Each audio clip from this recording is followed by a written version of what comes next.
Malo. Whamalo ke DJ, whamalo ke kau whewhine. Ko hui koe whakawerewela e aho. Pea mako taimpe ke tau kamata. Mahino pe ki ngahi te pire. Me me koe nofo whakawhamiri pe. Ko tui ko taimpe ke tau kamata. Kato ke ai pe ha nihi. Tenau tuk tō mui mai. Ka kore ke kamata e tau whewhi. Kore pe ke tau ki whakanofo ange mua a e te pire mua. Aia koe whanofo o peheni, kore ki he whahu, ka umahono hoa, ke nā kātaki mai ki moani. Kore ki he tokoni sea, ka umahono hoa, nane whaihono tāpua ki e aho, nā whamore, ka nā mea mai ki moani. Kore atu ki he tangata ki whaiwhekau, kuri ami te mohenga, ka umai tangata eki, mohe tau hau. Whamore ka mou mea mai ki moani, ki he te pire koni moani kamata e tau whewhi.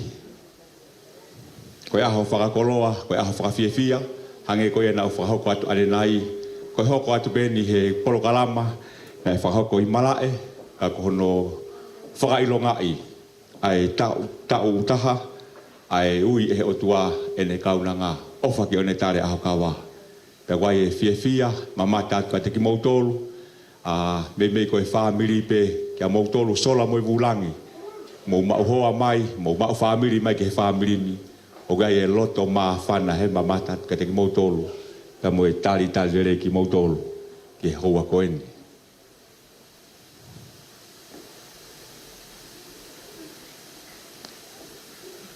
Kahiri pe e whanofo, koe ngahi teu ena o kui mui, hulu au pito e ngahi teu. Pea e te ngahi polokalama maari e te tau mamata ke he hoa koeni. Ka tupe mua ke nau tolu koeni mua ke nau whafufunga i kotoa pe ki tau tolu. He whiohi o tau whai. Whatonga e ange pe tau whiohi o lotonga laivi. Ai tonga vision, Paula Moimoi, pe koe whakamalo ma kehe. Ia Paula Moimoi ka umahono hoa. Kohi koe whawhainga maari e i. Ka e au take atu ai whakamafola koeni. Pea me he wheitu kone utau iai.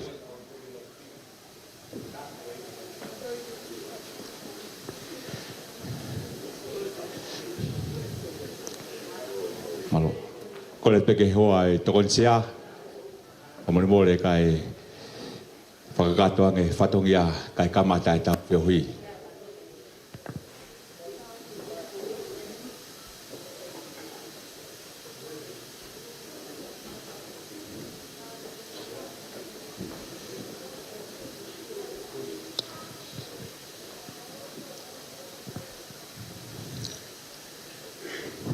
Kore peke whakatapu ki a whio au tua o tau lotolotonga. Whatapu atu ai pe ki a hou eiki. Kolo whakaanga mo haa matapure. Whatapu atu ki he tokoni sea na mo haa taula eiki. Whatapu keni ki he tahine whahu. Tamu whora mole tamasi i whahu ka umahano hoa. Ka pe ki a teki moutolu kotoa pe sola pe a moha vulangi.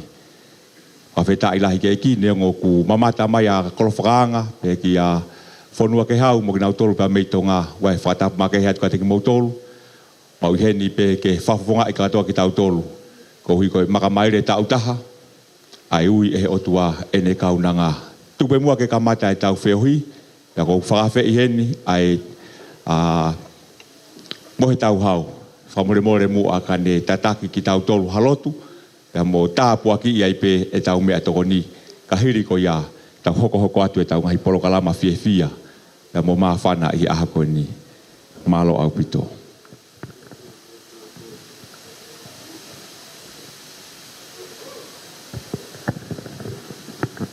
Malo. O malo ki a Paula ko i koe whangamari koe ni. O ko tui ku tau ilo kotoa pe ai whai tau koe ni. O tau whanonga ai. Koe whai tau eni o kui i he Unitingi ko Etven. Aia o kuhanga e he Etven o tala mai ka te ki tau tolu, mo uki ki tau tolu, ki tau mana manatu mua, ki ngai ngā aue a sisu na e whai i mamani o wai ke kolosi pia mo ne toi tuu. I e aha koe ni a ne uhu, ne tō lahi o ki mo tōna mo lava atu, o ki malae, o whotuu, ai maka koia o wha. Pia koe hono tala noa, o naia o e whotuu maka i e wholofola. Koe tala noa o e whine, whaka ofa mo hoi fua, ko whine ko resieri. O resieri, me wheitu koe kui, koe taimini ko Iran. Na tupu hakai a resieri. Pea na alu atu a se kope alu o mari mo resieri, pea tutun he o tua, ke foki mai, o foki mai ki Peteri Hema.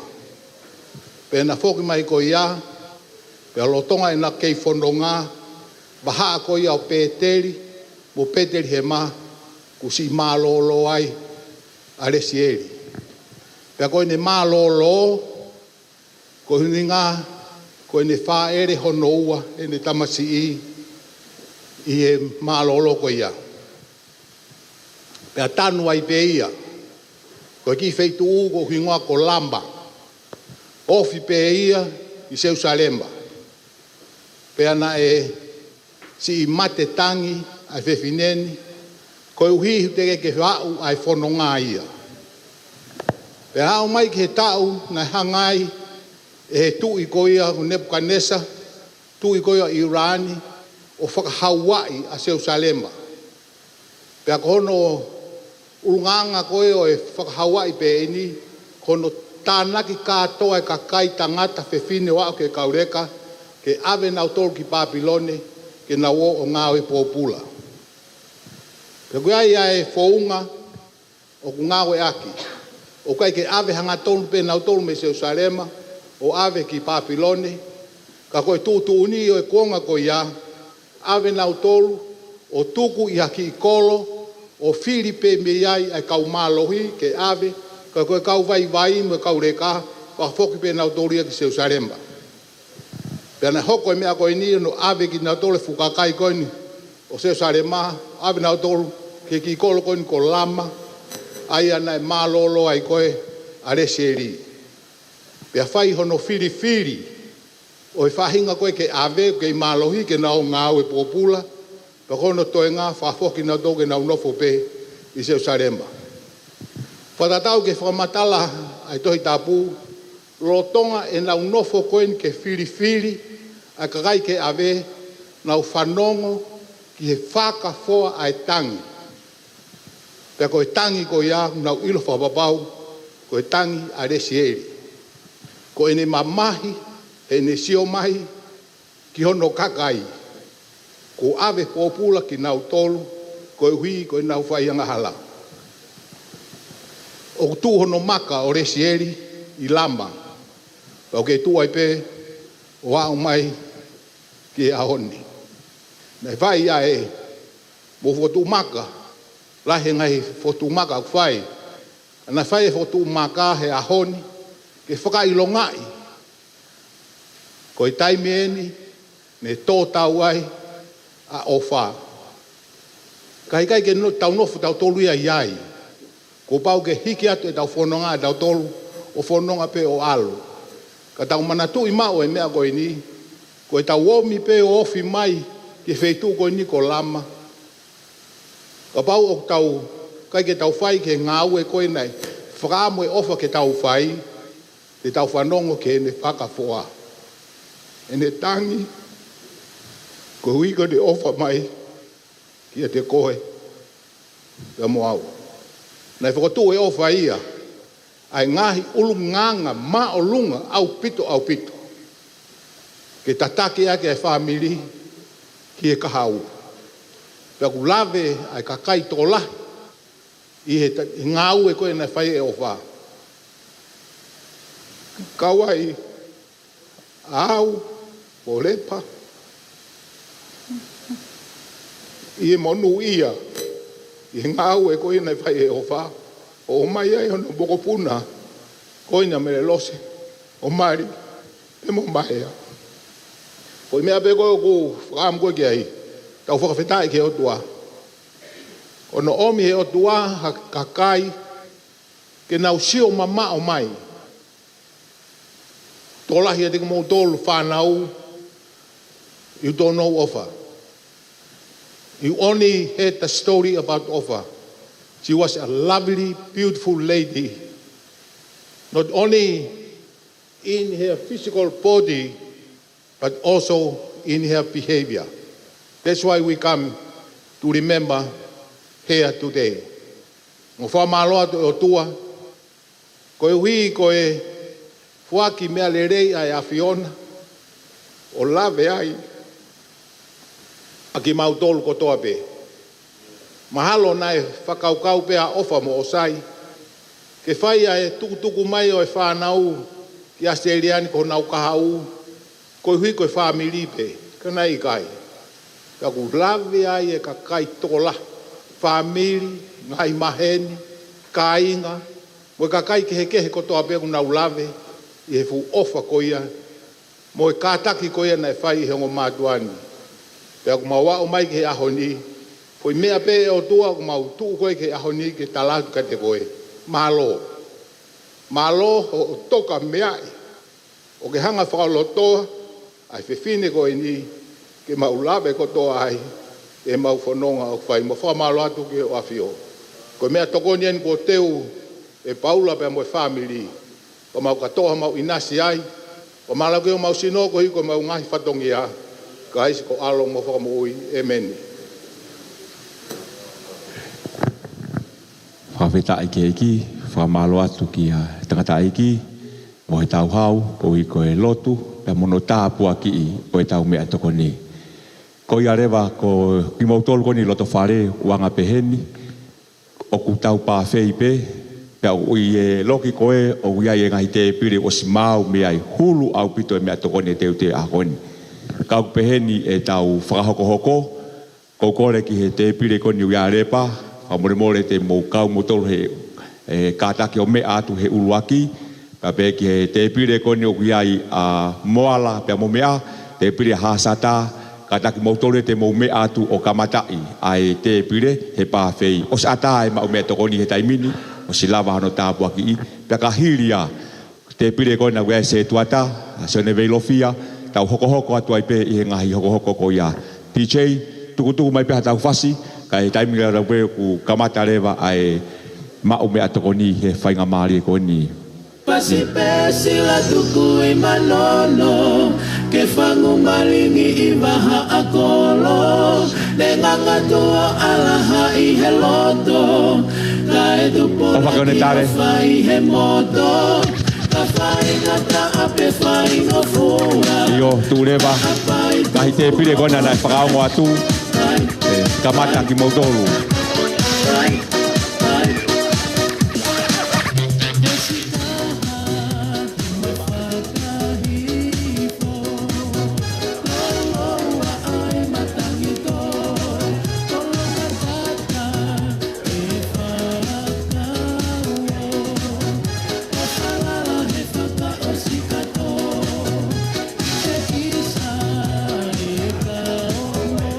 Kahiri te ngai te pire kona nai whakaongo atu, hoko atu ai pe.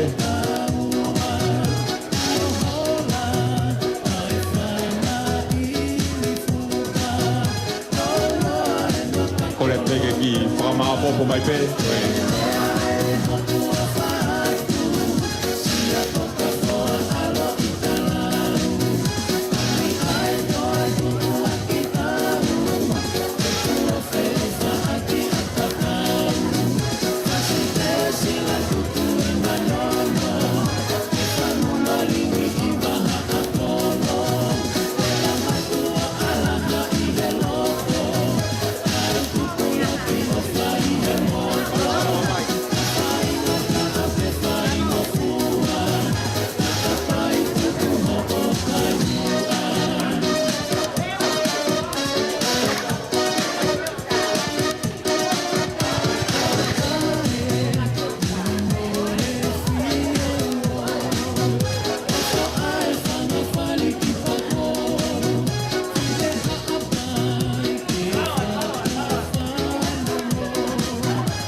Kataki o ngā ki pe matapa koe, pamore pe.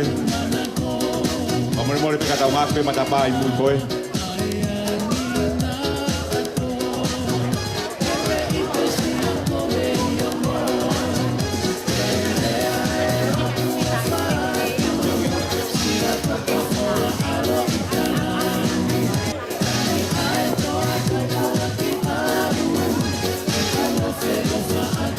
Kapa ko se ka te pire ko nai whakao mai te kahi moa.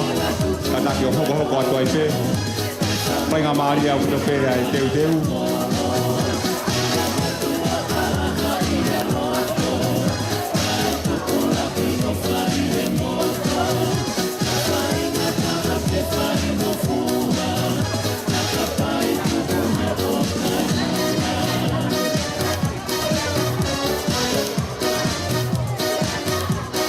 Tonga koe kei tātā whasi.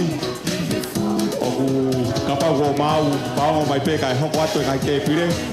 Nau kona koe pia mei he imui he te pāwhei. Paongo mai pe hoko atu, koe kai te pire, ne ku nau kei taitari atu pe.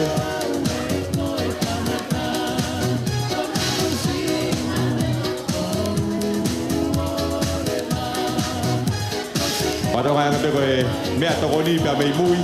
Ka koe futi a mei mui e tau.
Nau tolu koe ni I te pire I mui, whakaongo mai pepe ku tosi I kai whainga maare pe kai te pire ke tau lavatu.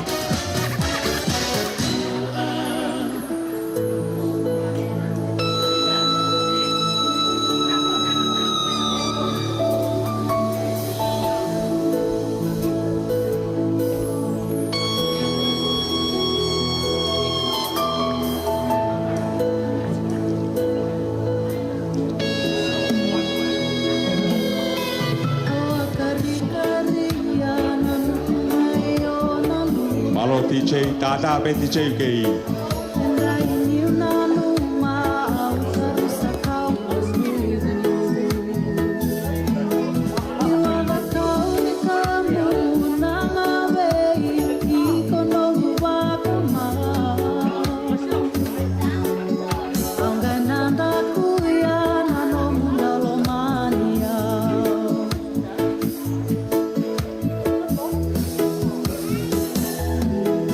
Ulani waka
ke ngai te pire kona ku ngai family.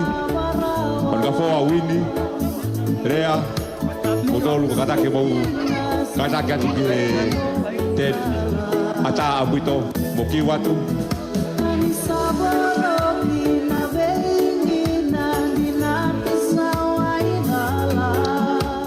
Kadang tau tuli-tuli ang ipeu ngai polo kalama hanga mai me mui. Tau tuli akau, tau lau ves tau loto ngai mea ko tau pe ko ia tau hanga ki ai.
Mau mai peng nau tol ko ni ngai te pile.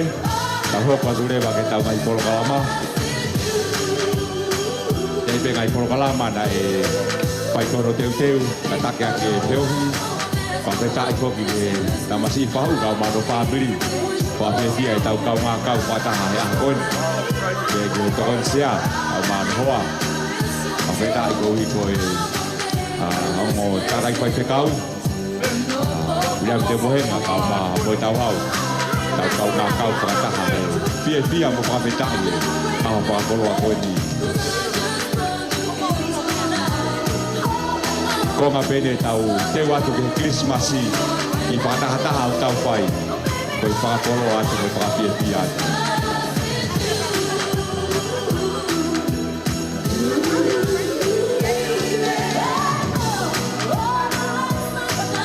Kora ke ngai te pire kona u te ke nau lava atu.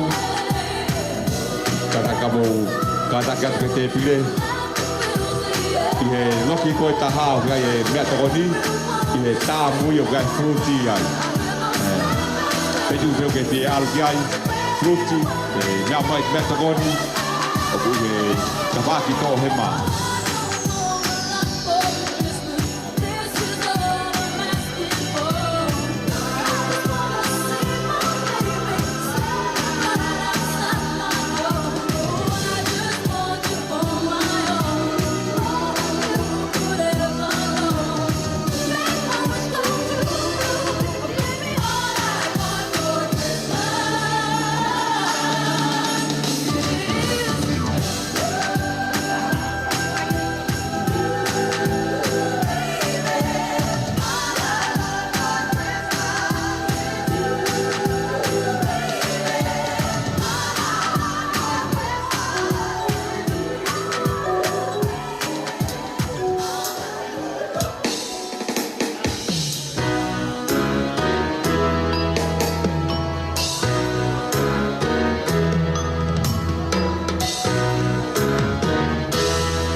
Fleet and soon the Holy Bible say. Mary's boy child, Jesus Christ, was born on Christmas Day. While shepherds watch, they flock by night, they see a brand new shining star. They hear a choir sing a song, the music seems to come from afar. Hark now, hear the angels sing, the King was born today, and man will live forevermore because of Christmas Day. Now Joseph and his wife Mary came to Bethlehem that night. They found no place to bear a child, not a single room was in sight. By about the final little nook, ain't stable or forlorn, and in the manger golden dog, Mary's little boy was born. Come now, hear the angels sing, the King was born today, and man will live forevermore because of Christmas Day.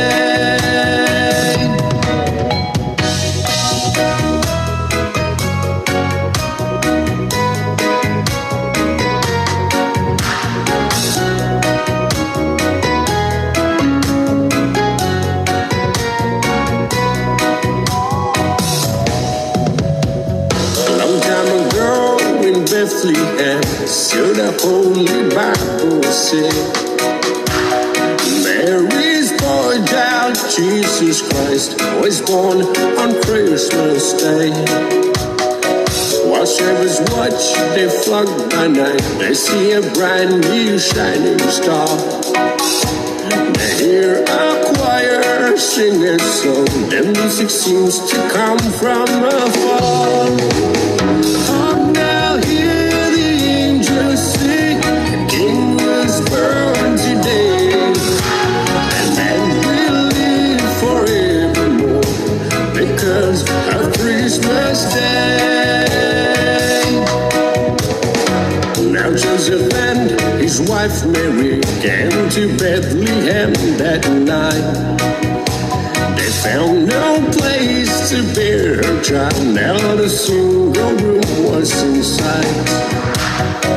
Padora tu no fu ape toto alu te pire por favor mora tu pe o si te pire fare o fu ape que to lava te pa po preti o te fa forno mai. Now hear the angels sing, the King was born today.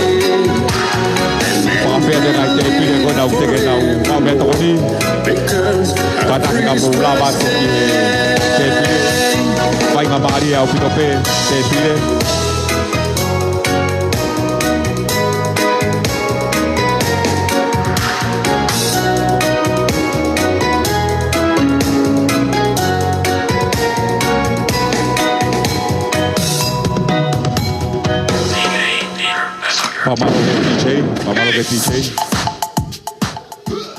Famalo ke DJ to frau nga tu pe fai nga Maria o pito pe teu o tol ko ku de fie ma o pe ke to e lava tu ke fai nga Maria pe kata ke pe ka pa si e nga hi pe teu he fareni o fu pe ke to lava pe pa mo preti to e fa fo no mai kahiri pe ni u tau hoka tu ke tau ngai polo kalama o gai e akau Christmas ai fa nau e uiatu o gai e ngai itemi ai ngai fa nau mo fa makapuna pe a mo e ngai a polo kalama ke pe pe toki whakakato he kau whewhine whatokia.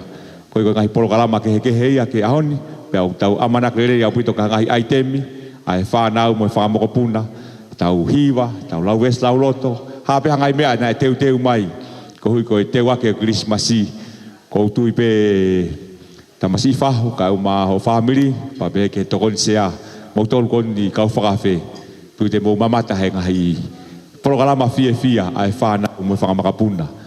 kau foki ai whenga ai whanau pia moe whamiri ke whakamanatu aki ai koloa koulana ai puke he kaunanga koe ni ka koe tukuloto i e wholofola ai o tua pia kou tui ku te waki mai ngahi whamiri ngahi vesi lauloto ngahi same whakawhiewhia e whai hono lau pia mono whakawhetai i aha koe ni taim tatau pe mamata mai ki nau toru pia mei he ope ke ngahi polo kalama whiewhia o aha koe ni. Ngai tare niti hiwa, ngai tare niti hiwa whakatata, ngai tare niti pe.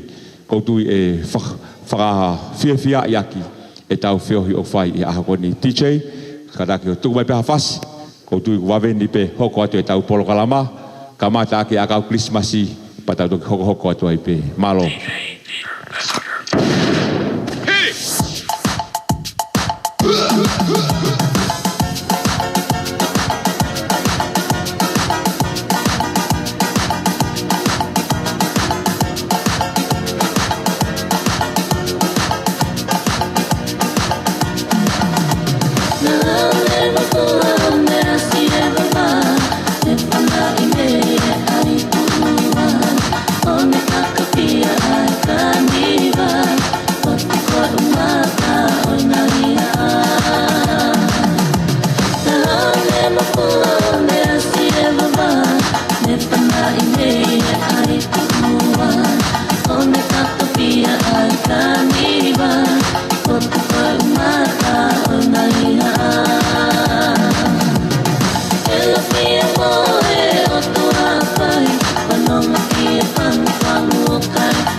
whakawhitai ke eki, whamalo ke tā mea, malo e whakaverevela, malo atu. Hau eki pa moe kāinga, tau he merino, tau he molu malu he tau whiohi, pēau tau whawhetai lahi ai ki he eki. Tupe mua ke whawhonga peha ki i rea whakawhisi, tari pe ai whiohini, hiri pe koea pato ki hoko atu, ngofua pe ai rea mawhana, kai wai e ngahi polo kalama u hanga bei pe mei mua, kai tupe mua ke u puke whainga maari e ko ni, ke u whaipeha ki rea tari, pēa moe whawhetai pe ki o tua he whinangaro e rei ke whakahoko ange aho koeni. Aho whawho whawpito ai ea, pēa mulo pēa moe la a, pēa umawhana i ho tau loto, i he tau au mai ke aho koeni. Koutui e whamiri, koe tau whaingata aeni, ki he whonuani, pēa pe ki mamani, tō whoke COVID, pēa e ngahi time lahi i he whonuani, ne whai lockdown, ka ko pēa e ni o tau kau ngā whononga, ne ui atu, ka ko tau tolu eni, o ku tau wau mai ke ahoni, ke i mau ai mo ui, pēa o ku tau mo ki tau tolu ke tau whakawhetai, pēa mo whakamalo. Tamasi whahu kau maho whamiri, pa pē ki he tokon sea, pēa mo e kau taula eiki. Whawhonga pēa kolo whanga, kau mai whanau, mau fia lahi moni. Koe nofo ni, koe nofo pēa whanau, ka gohi ko mo tuku taimi, ka mo iheni, pa pe ki a teni ka o manisa pe mo family mo he tau ka o marepa pe mo family pe ki tahine ko mo ala ka o mahano family a hasata ka o ma epoki mo ki mo tolu ko to pe fa fonga tua ko franga le ha uhila fonua ke hau pa pe ki a palasa pa mo fanau honga ka ko honga ke te ki mau tolu ko hi ko mo me ai ke tau ka nga ka o fataha he malari a honi pai e falau loto ke kaunanga makatuunga ka e tau heni, hange koe lot kamata, na e whahoko e tāpua ki o mea tokoni. Koutui koe tau ko o si, na tau ihe feitu uni ai. Ne vai e tau whakawhetai, ne kei mo ui e kaunanga he taim ko ia. Ka koe tau whakatahataha mahe aha ko eni, ko pūri atu e kaunanga. Koe mea kou whakawhiawhia, o kune ihe langi, kaunga hau pia moe hau. Ka koe tau tolu ene hoko atu e tau whanonga.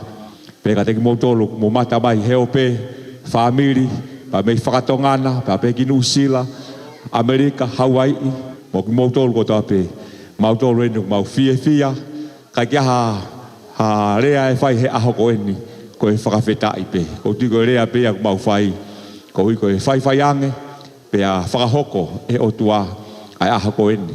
Ne whai pe hono fono, he family, pe a whai pe hono palapalani, pe a whai pe hono whakotutu, ka koe o tua, ne whina ngaro re ke whahoko e ahoni. Tō e alo tāma ki he wikeni, ne vai whakakau pe whewhe. Taimi ne ahoni ai. Langi maa, pia tawhitonga e anatula. Pia utau heni ke whia lahi. Pia mo whakawheta i lahi ki he o tua. Koutui, kaunanga ko palasa, ne ongo kua e whaingata ia whakasino. Peki he whangatehi nā, whio whaaki, ka ma siulolo keirini mo. Pea laviri mo ki nau tolu. Ko nau tolu koe ngā hehe aha ko eni. Ia e whakamalolo to hou ngatu. Koutui kai ke toi whanongoa. Aere o e kaunanga ko eni. Kau whai e manatu merie ki hono tō o ngā. Hange koe whakamamawhana whahe tokoni sea. Kono ulu ngā. Koe ne tō o ngā mo ui. Koutui koe fungani ia. Pea ko tuku pā i e whamirini. Koe ki wholofola koe ne kukuku e o wha. O mau whaamu ke tuku whakaholo ia, he whaamiri koeni. Pea iai e taimi anai, hau e ngahi whaamiri ki muani. Tu, koe haa peha nau wes wholofola e lau. Ma mata mai nau tolu he o pe. Mea koe wholofola. Ao ngai e lockdown ni. Ko tiko taimi koe na whai lockdown ni. Koe lotu pe mo lau wholofola. Kaya ke, o gai e whia lahi. Ma mata atu ka teki mou tolu, ngahi whaamiri. Tau te watu e Christmasi. O ai e whia lahe mamata atu ka teki mou tolu. I he houa koe ni. Ko ia ka hiri peha momenti me heni. Pa mure pe whahu. Ka umai tokoni sea mo ki mou tolu. E kamata rewa ai programa uluaki. Kore ka siulolo. Kene kātaki mai. Ui atu e ngahi mea ofa Christmas e whanau. Ko tui o si hau pe o taha e whanau o kumai e nau ngahi mea ofa Christmas ki hen, tau kamata aki ia. Pea whakataata atu ai pe mo tuliki ko ni whahoko me ai e tau ngahi ai temi ko ni o whai. Ko tui te whakahoko atu pe ngahi polo kalama fia mo i mawhana. Ao ngā kai tapu e whakapare i ngahi lau ves tau loto te tau amanake atu ki ai. Ko ia wai e fia mo e tarirere ki mou tolu. He hua whahotau eiki ko sisu kalai si. DJ tuku me paki whai fasi. Ko tui moment si me hen. Kore ka siurolo ke ne ui atu. Ai ngahi akau Christmas e whanau. Hiri ko iau tau hoko atu. Ai ngahi ai te me ahoko hini. Ko tui whainga maari e hopito pe taimi i he whareni. Tau whanonga atu ai pe. Ai pe hangai mea o ke fie mau. Ka take o whawhetu take a ke pe. Ki he kau nanga, ke stimina, ke rin. Pe ka ki nau tolu. Ke nau toki whakahoko atu hangahi mea o ke fie mau. DJ tuku mai rewa hawhasi. Nau tolu teke ahe kakato mai nau mea o wha ki muani. Ka take o whakakato mai. Ko tui ko ha momenti si me hen. O ku ui rewa e ngahi mea o wha. Teu atu e ngahi whamiri. Ke nau ngahi aitemi. Ka take ngahi whamiri. Ka ugaho aitemi. Pea ke ki ka take mai pio whanawhana mai. Ke whahoko pe e tau polo kalama. Ngahi whamiri. Ha peha aitemi na ke teu mai ki ahoni. O atu e whakasisi. Alu o singa maari e ngahi aitemi na ke teu mai ki ai. Malo. Maire oi funga, hamonga, o kutaka whaka, ngalonga taa, teu tana toa, kie uponga, angi hono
atuen ke pro kalama hoko ka ko tege ke kamata ko kole atuen ki a faaki pehe ki a hasata mo tamaiki ke mo frau fiofi mai ki he ke fai fatongi ai muani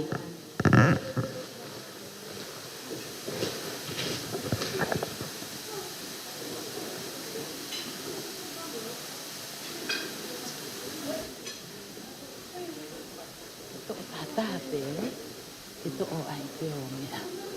Thank you. Tapu ke o tua ai au kune a fio i o taulotolotonga. Tapu heni ki e whahu o mea. Pe ai whatapu ki e tokonsea, seas whakaongo. Pe ki a moetau, ka pe ki e whaiwhekau, o e seas tonga tawataina. Pe a whatapu atu heni ki a tekmotolu kotoa pe, ko mo mea mai he whiawhini. Ke tau whakakakato, ai ki poro kalama maolalo mo masiva ko en, ke whakamanato e tau ta, o e whae ko en, whae masiva.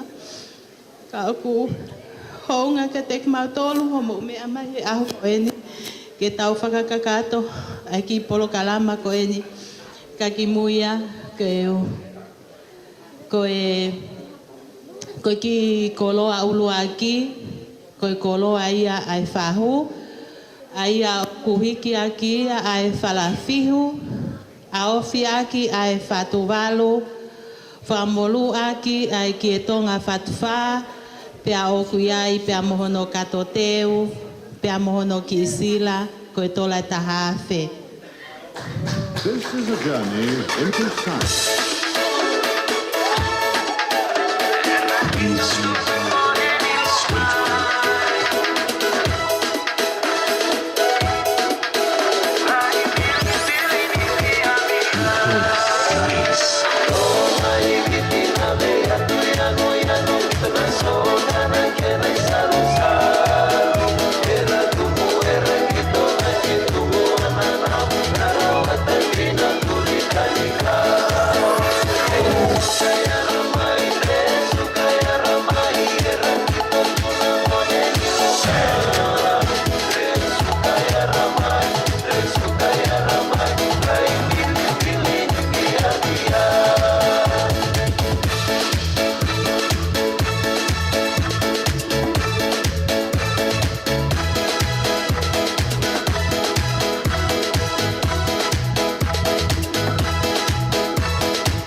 O to e koloa e whahu o tuku mai ki he turiko e ni.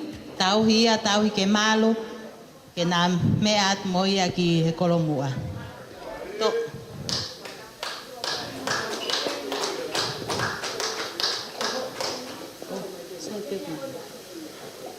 Os ave sila.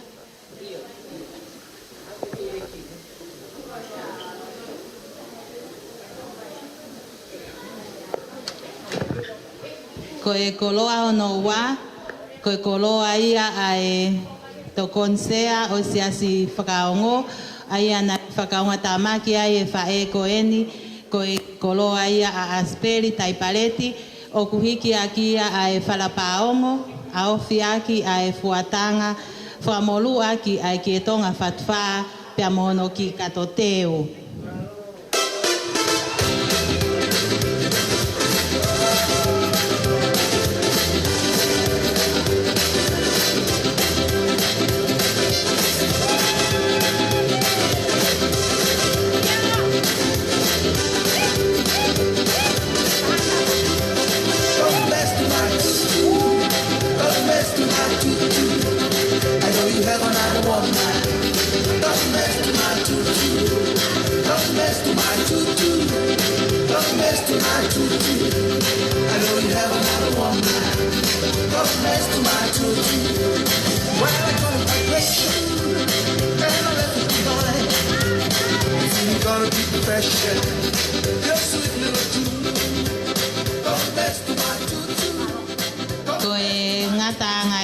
O e ki polokalama ko ia o ku whahoko atu e houani.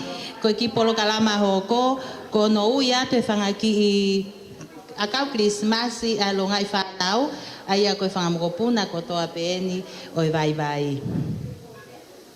Ai, ko ia losa. Ko hai ia. Ko te pola. Io. Koe fua o e ki a kau kirismasi koe ni ai ahoni. Kono fua aia o kutoria e he whahu. Ko hono ki kato ko ki sopingi ke mo kaikai atu e hala ho mo whanonga atu ki kolomua.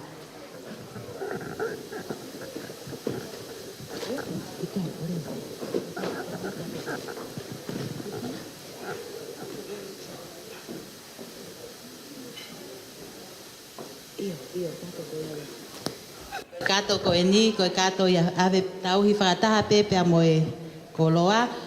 Ko e fua hono hoko, ko e tokon sea, aia ko e kato ko e ni, ko e kato ia e tokon sea.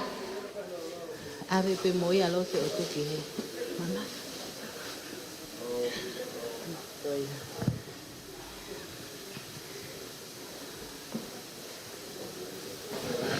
Ko e fua hono hoko, ko foakia ma mohetau, ko e nose.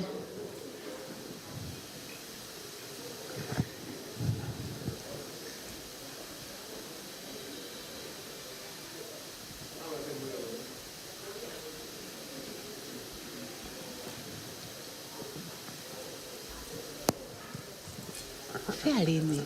Lini? Hao.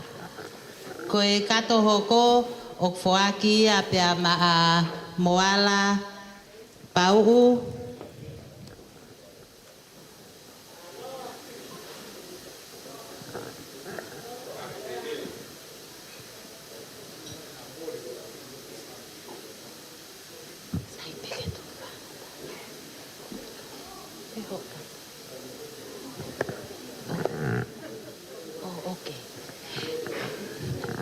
Koe kato hoko, o foaki a kanisa, pea moteni, to oe skate, koia.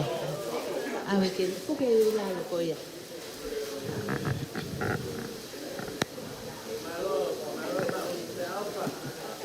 Pea koe kato hoko, o foaki a, pea ma Paula moi moi, pea mo vivi, ma losi, tari si whawhakahela. Koia. Haure wa aie me alos. Koe ngahi ngoain. Ko hai ya.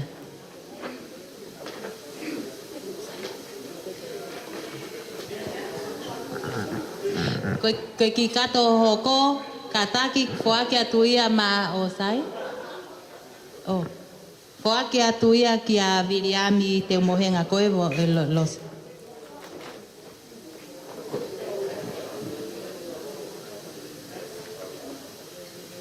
Mo fa mole pe mau ki fa muna e ko hange ko la ko si ahoni ko ai pe ki me ai family mo tau fie ai pe ai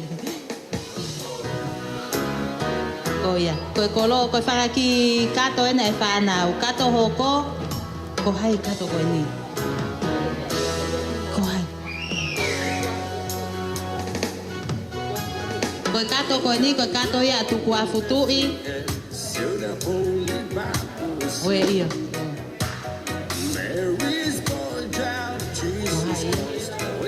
Daniela Otokolo. Daniela Otokolo Jr. Oh, okay.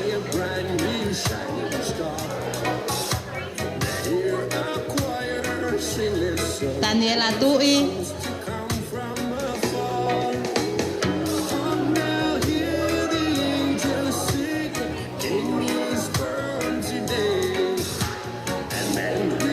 Pola la tapu.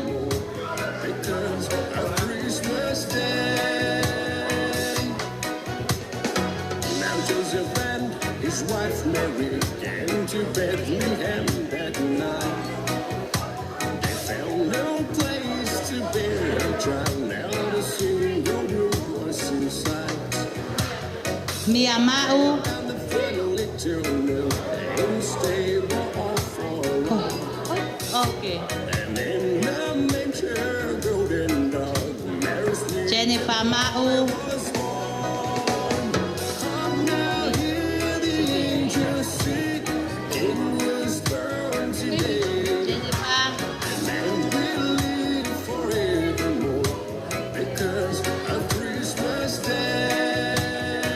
Sela Ma'u.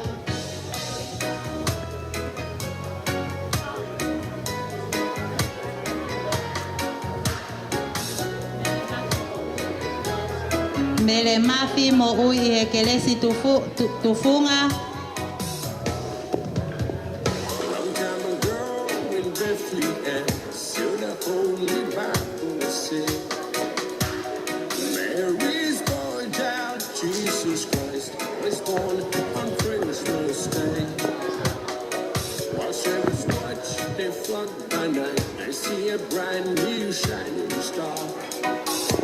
They hear a choir sing a song. Miriam Itui. Come from afar. Oh, now hear the angels sing. King was born today. Mosalo Tetui. And will live forevermore because of Christmas Day. Now Joseph and his wife Mary came to Melelo se la tapu. Io, melelo se la tapu. place to bear a child. Now the soul Ofkiontale la tapu. by about the final little milk ain't stable or forlorn. And in the manger golden dawn, Mary's little boy was born. Oh, now he Paula Teisina. was sick, it was born today. La Vili Teisina. He'll live forevermore because of Christmas Day.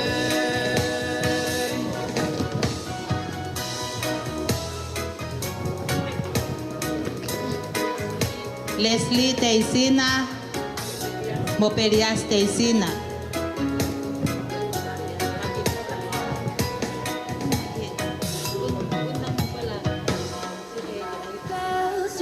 Bells, jingle all the way. Oh, what fun it is to Sem Teisina. open sleigh.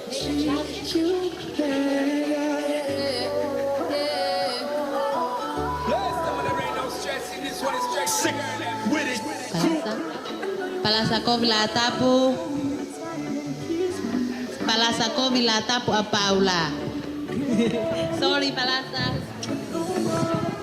Listen through the snow on one horse open sleigh. Over fields we go. Laughing, Osayasi.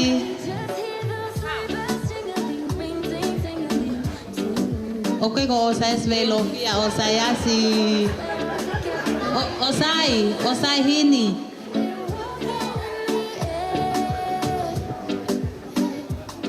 We're floating in the moonlight sky. The people falling Elijah Hikila.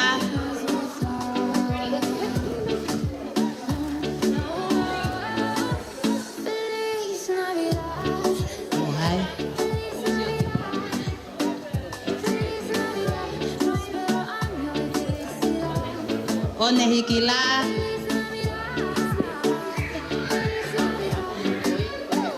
Feliz Navidad. Prospero año y felicidad. Last Christmas I gave you my heart, and very honestly you gave it away. This day to save me from this, I Ay, give someone special. Kohay Palasa. Ikay. Palasakovi la tapu amani. Underneath the mistletoe last night.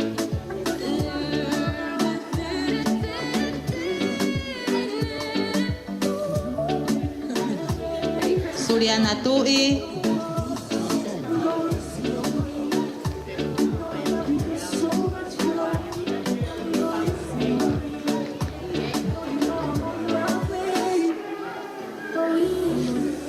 You don't have to worry about me going.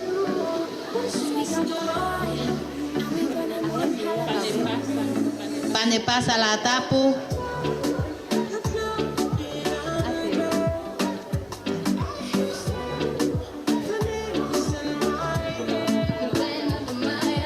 Alatpua la tapu.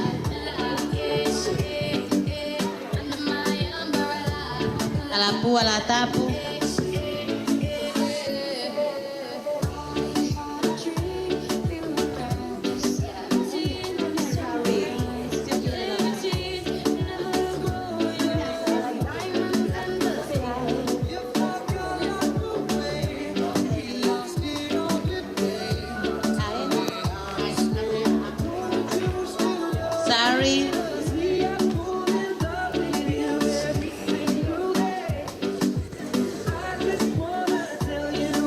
Francis Latapu, Feliz Navidad.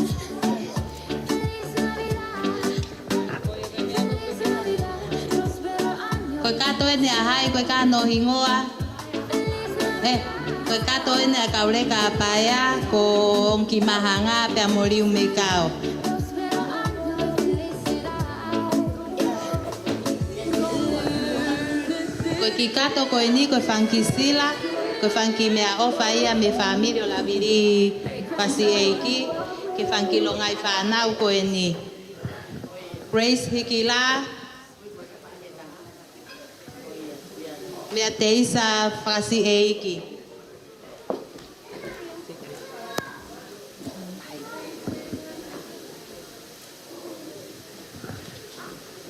Ofa ki one tale la tapu, me ia teisa frasi eiki.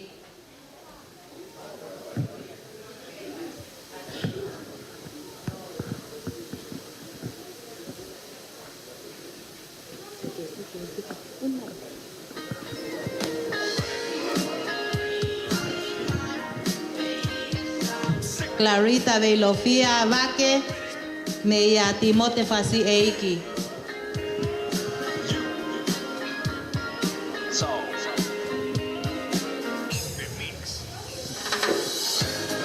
Teu mai ki aia mere mafi tu funga me asa miwela frasi eiki.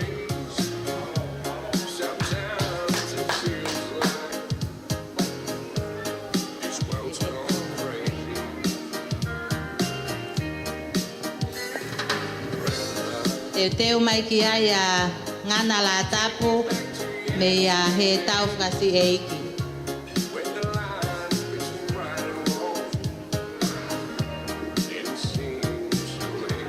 E tau ngana la tapu iyo.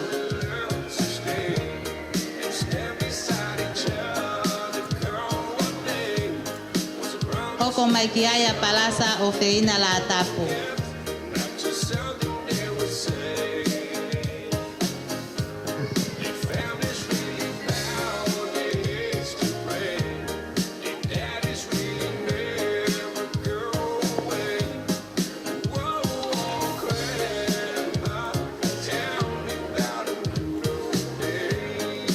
Ngata ngai e ki whamuna e kaureka he ahoni o whakamoto.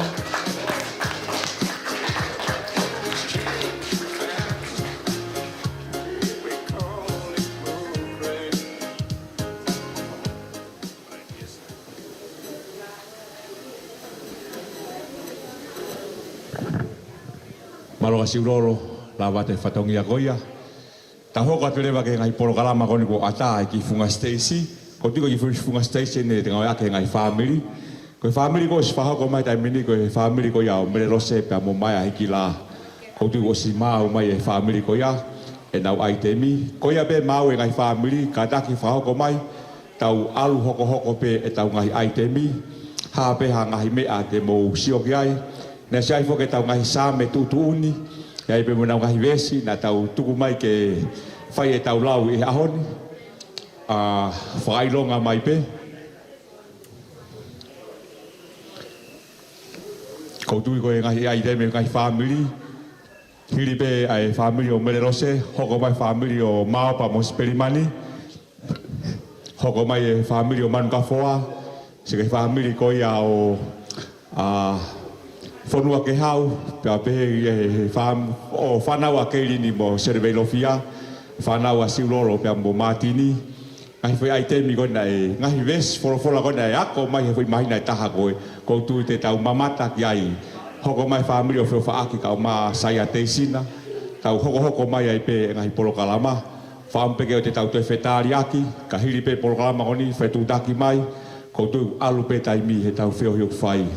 Ti chei tuku maha vasi, hiri pe whewhasi koni uku whotuutu umarewa ngai whamiri. Whahako mai pe ngai aitemi te mo whakahoko, ko tui te tau whampeke tau ngāk pe mai ka ke ongorerei, tato he whito ngak nau tolo unau mamata mai i he ope. Tuku maha ti chei haki whewhasi pe taha, ko tui oku teu mai ngai whamiri o Mererose pe a mo mai a heki la, family o Sperimani ka o mama pa la tapu, family o Manukafua pa Winse, family o Kerini ka o Masione Veilofia, family o Oku ka o Matamalisi, ko tui ko kahi family mo kina o tolu ko toa pe o kuna o kau mai na roto ke aha nau ki aitemi ata au pito amoani ke kataki o lava mai whahoko pe ko tau fia pe ko aho whakakoloa ko ini pa more pe whahu ka o maa o family pa pe ke tokoni sea pe ke kau taula e ki ko ahoni ko maka i ko he family ne ka unanga ko ini ko ngai fola pe ko ngai hiwa whakawhetai pe ki he e ki malo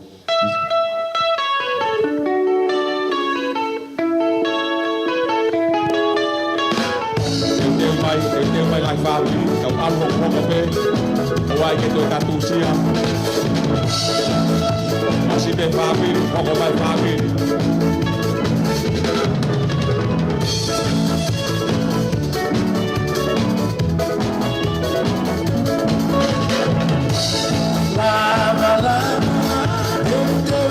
Samoa,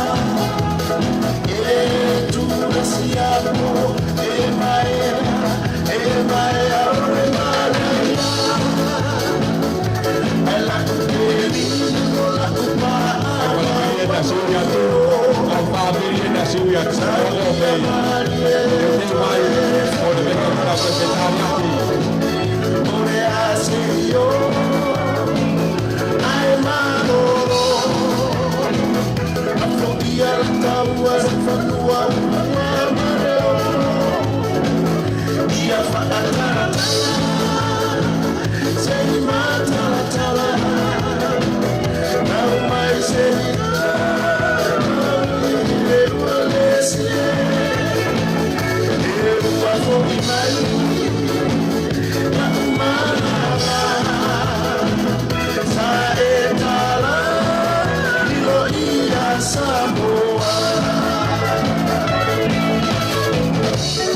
Malo tiche, kau te whao ngā te tau hoko kore ke family ko ia mai a kau mā merelose, hoko mai family o Sperimani, kau mā maopa, hoko mai family o Manukafua Mowini, family o Whiawhaaki, kau mā Saia, family o Kerini, kau mā Senevelofia, family o Paula pa mo Tamalisi la tapu, hoko mai pe ngai family ko paspasi mai e ki family ko ya me lose ka ma mai a hiki la pa pe tai la ye ki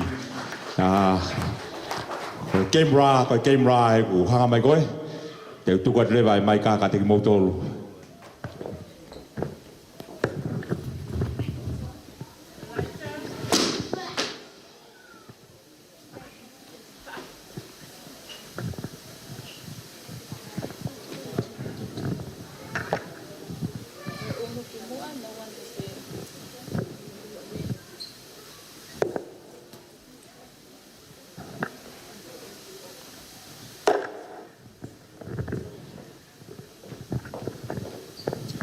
faho kau mai e tokon sea nei mahina ki mua nei ai ngahi west fola na e fai ono ave ki ngahi family ke na ulau mauloto pia e fai nga mare ko ni ko fafe e se tuata pa mo mo pensione velofia ka ke kata ki mai pe ki te pire mua fa ma mai pe mua ko ka be ya ko tau si ha pe ha tau ki fa muna pe a honi si o re ko ti ange ngahi family koe mau manat meri e ki he kaunanga koe ni koe fola pena ne tukuloto i ka koe ngahi family en na ulau ate na ngahi ves la uloto ko hipe koe ngahi vesi na e fai hono ave ka ha mau manatu ya ofa koe mau wako pe ngahi ves la uloto na mau ya ke ofa pa ko tu koe ngahi pat Christmas Eve na whakawhia fia koe family aho ka wa koe mau manatu pe ake ngahi ves fola ai te me fa ko te fa ko ni fa na wen a maia pa mo merelo se higila ko le peke po te pasi mai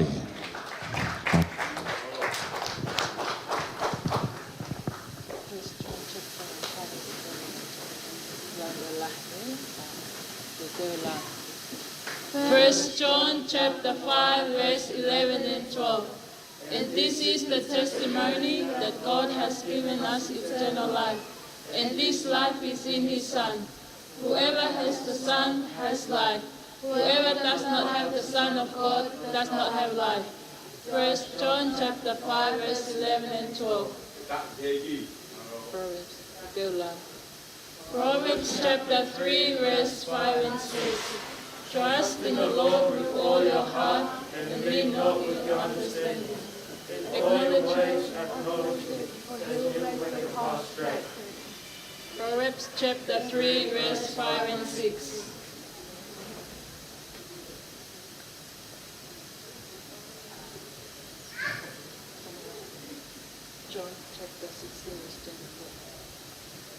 John chapter 16 verse 24. Ask and thou wilt ask nothing in my name. Ask and you will receive, so that your joy will be complete. John chapter 1 verse 12. John chapter 1 verse 12.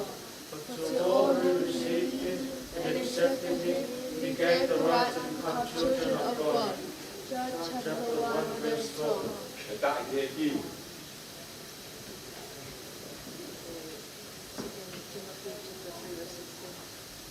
Second Timothy chapter 3 verse 16.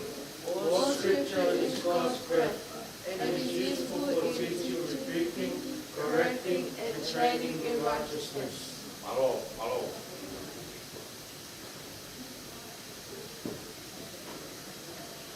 Psalm 23. The Lord is my shepherd, I shall not want. He lays me down in green pastures. He leads me beside quiet waters. He restores my soul. Guides me in paths of righteousness for his name's sake.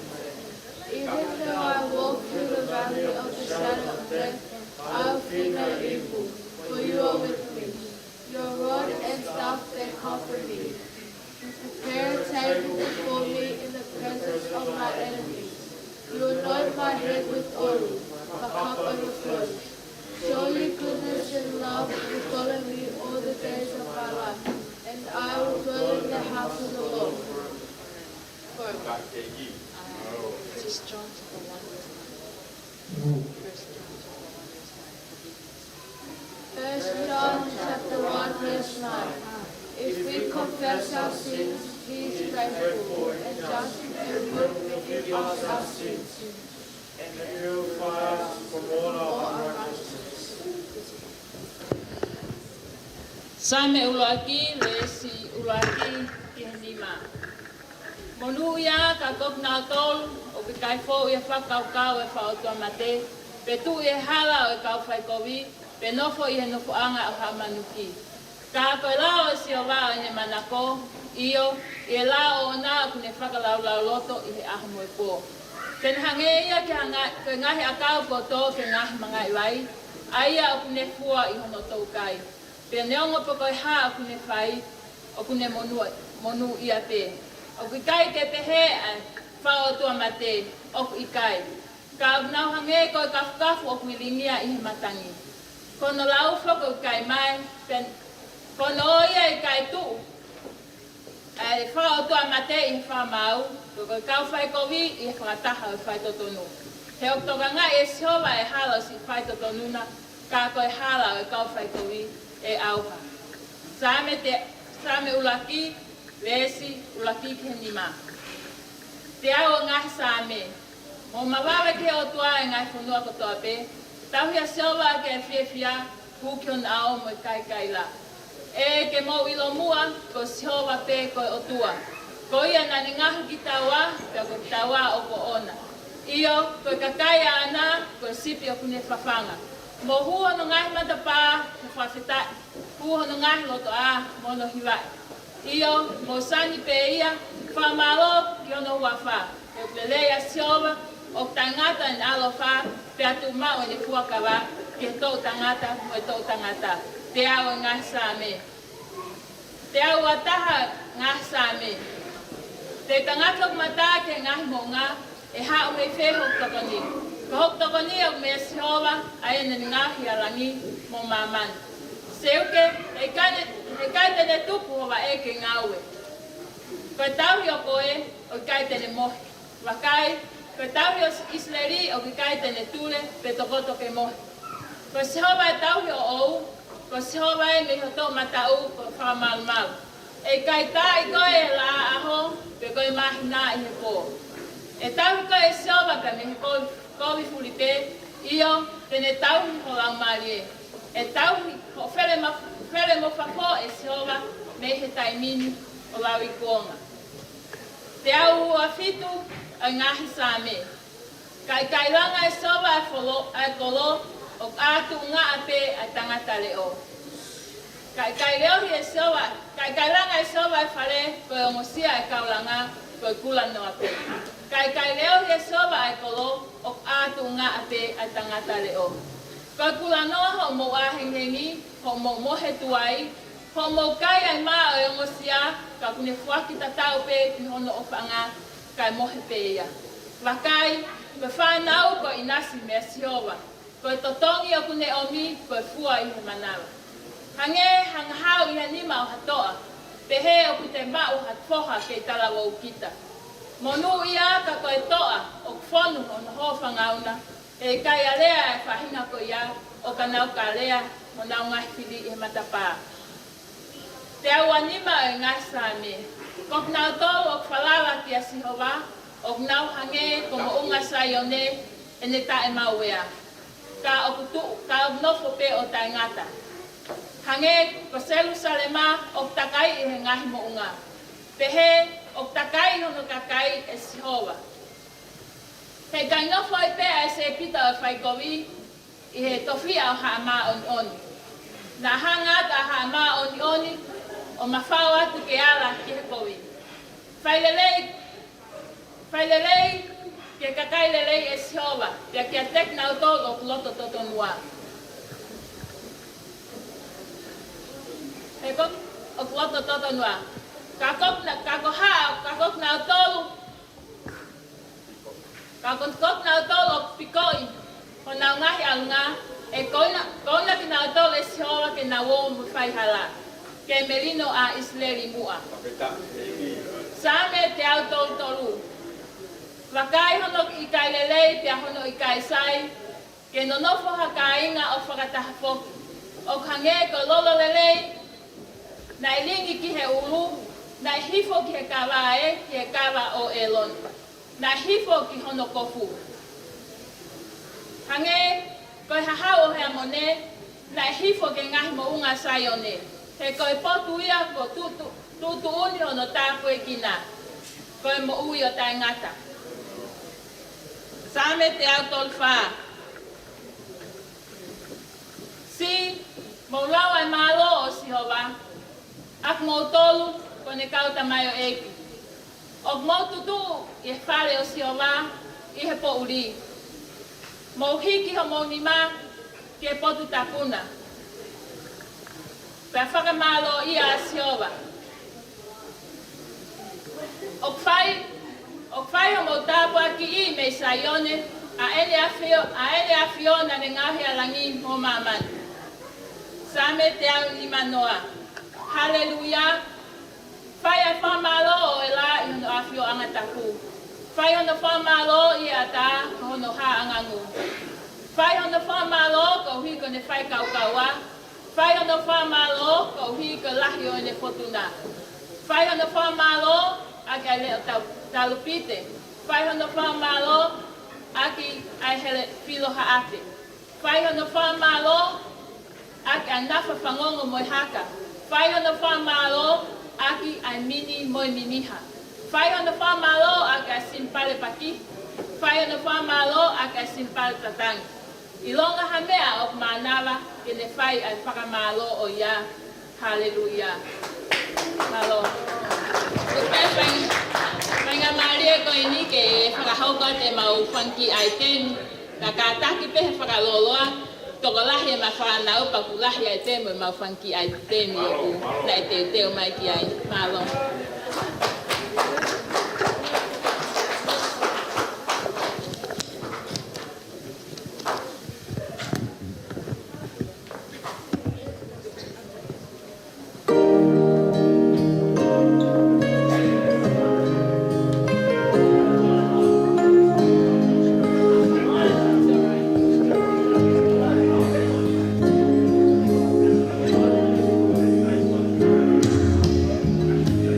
Don't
burden with papaya tree. Number 2 day of Christmas, my tutu gave to me. Coconut, someone might have burden with papaya tree.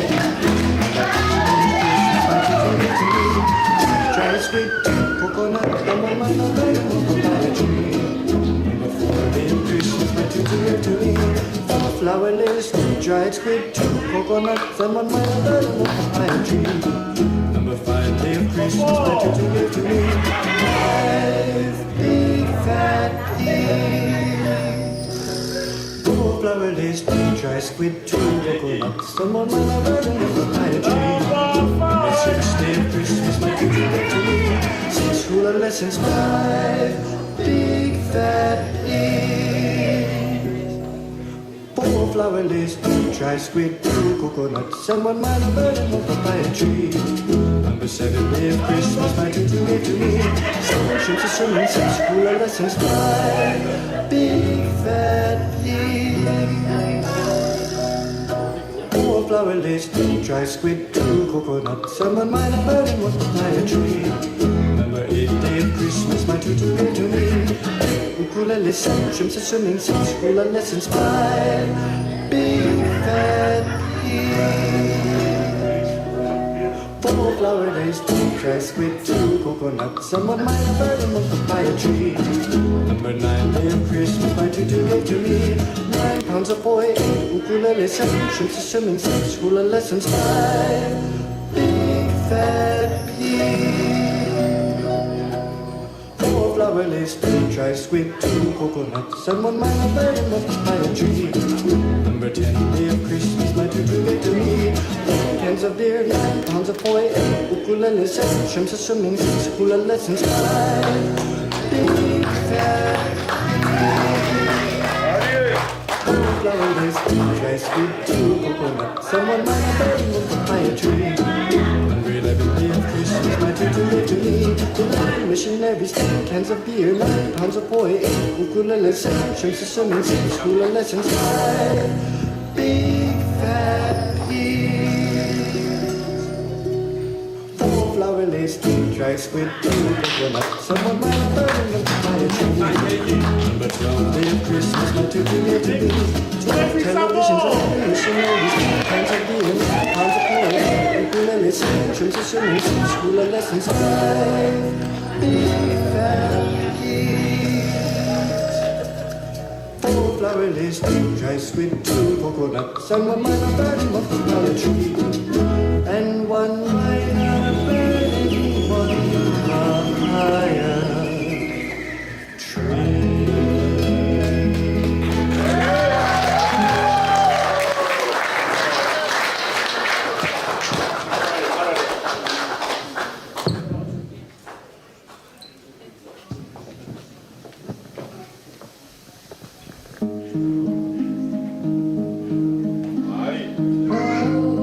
Holy night.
paspasi mai. Na whao kwa te whi ai te whaosi. Na whao kwa te whi ai te whaosi. Ko tui tau mau e whi lau maari e o e Christmasi. Ngai ai te no whao kwa te ki whaamiri koe ni. Ai te whaosi e ni. Malo.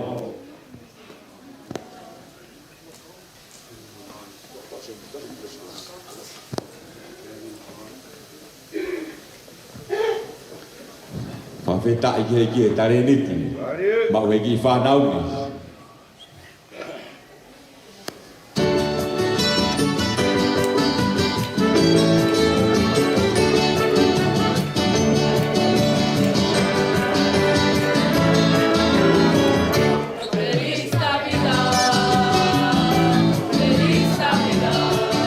Merry Christmas.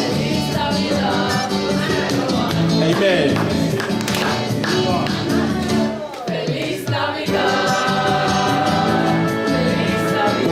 Christmas ya di family ni kete botol abe. Patawa ke mama wa Christmas fia. Amen.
Tomau e pei. Te paspasi mai ki whanau a mai a pare mea sa ila. Lawa te nau ngahi ves, nau roto, ngahi sāme, ngahi ves polofola. Whakakwat pa mo ngahi tare ni ti hiwa e whanau. Hange ko iau tau mamata ki ai a koe ni. Pamone mole pe ke kore ke tau mawhaita. Ke ai me mua hanau ki imista. Kore atu ki a repa, ka maha moe tau. O whamone mole ka mo mea mai pe, ai e pia mo ki imista. Nea mo e whaiwhatongi a mai a mo mele lo se. Ka ko mohe tau o tu mi buio whai ono train e ngai mea kone tau mamata ki ai aha koe ni. Malo at mohe tau e ngau e lahi, pa malo atu i ngai fia aha koe ni. Iyo, whaututu kore peki takadaiki, mohe tau hau, repa. Hiripe ai temi, whahau kai peho mo ngai imista. Teu teu mai whamiri o sperimani pa mo maa pa.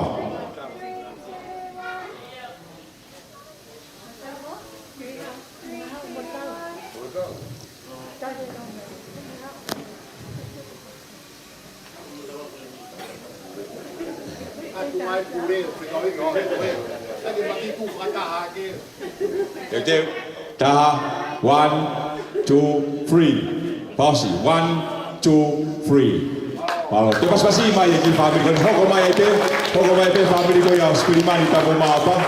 Te mai ngai family, tawai tau ngai imista. Yo, how be? Hoko mai. Hiripe ai temi ai pe mo imista. Ai ta fa family ai pe ngai huita ko ni.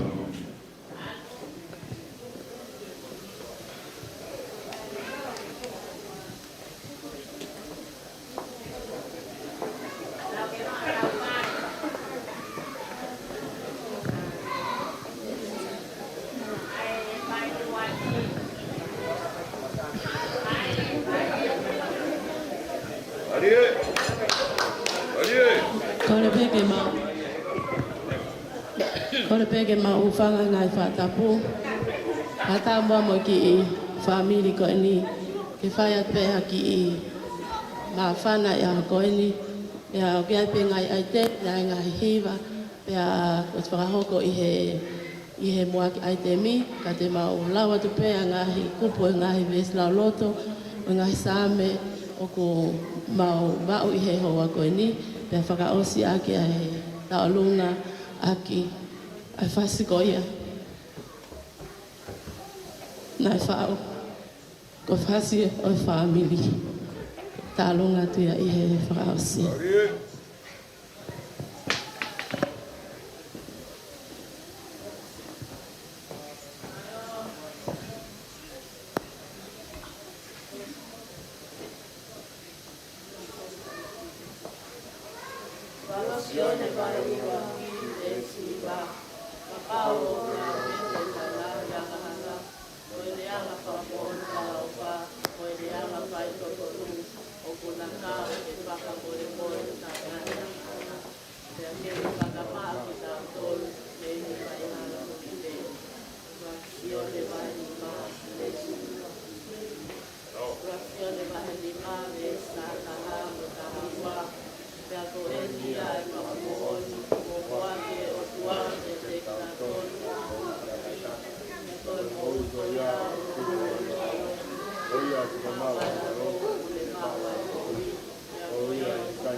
Psalm 1, verses 1 to 1. Happy are those who reject the advice of evil people, who do not follow the example of sinners, or join those who have no use for God. Amen.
Sāme te au o taha, sāme te au o taha. Te o tangaki hoko mata e ngahi mo o ngā e hao mei whē, hoku toka ni. Ko hoku toka ni o ka mea si ova, a e anene ngāo i ailangi mo māma ni. Se uke e i kai tene tuku hova e ki ngaue, ko e o ku tau i koe. Pakai koe Isneli, okay, kai te tule, pe te koto ke mohe. Ko siova pe o tauhi o au, ko siova e mei ho to o mata o, koho whaka malu malu. Ai tā i koe e aho, pe koe mahi nā e po. Nau koe e siova Filipe. Io ne au tau mui o koe malie, tauhi koe whele mo whafo e siova, tai mini o lau i kuong. Amen.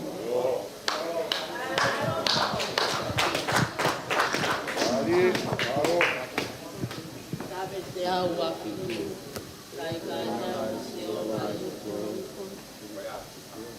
Koe lusia e kaunga, koe kula noa pe, kai kai leo he siova e pane, Waki hapea tamatale o. Koe kula noa ho mo a e wengi, ho mo e tuai, ho mo kaya e maa o sia. Kule whaki tatau pebi o mo whanga, kai mo e te ia. Kai koe whanau koe nasi e sio. Koe kotori o kule wani, koe kua e wanga wani. Luira ka whātua, koe ni o toa. Kai mahi sio wa e whaia koe ia.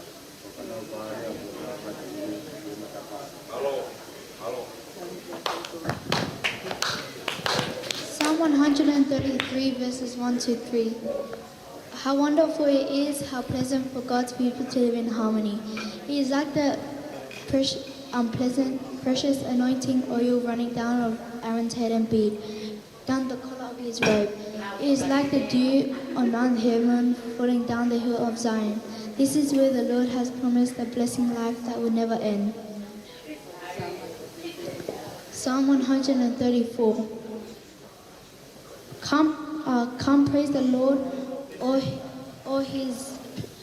his servant, all who works in his temple at night. Raise your hand in prayer in temple and praise the Lord.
pia ke tu chei favore mole ke ta mai hiva ko a no muka ki va family kataki.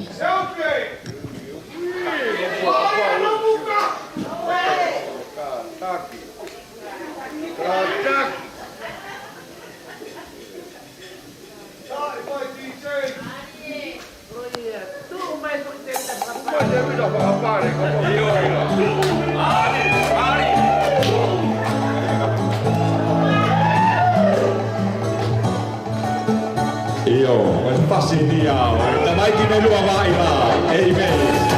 Ai, vai! Ai!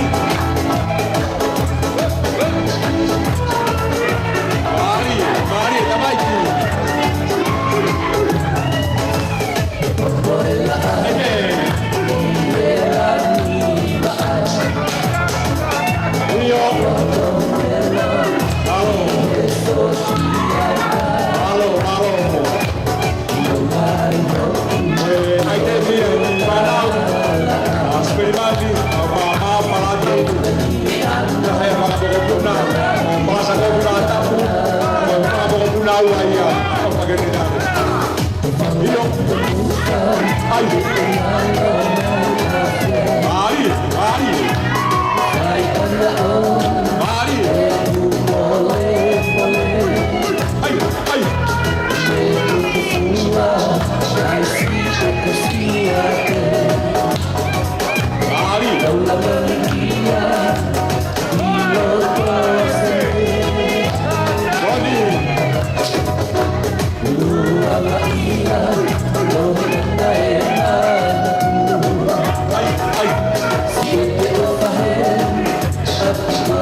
begi family, korek ton afaika, tunga begi family, ki family kunyo madi bamu mapa, korek faika, aiwa ki mista ki family koni, kiri ba ho ko ba penga ki mista, Ngai family.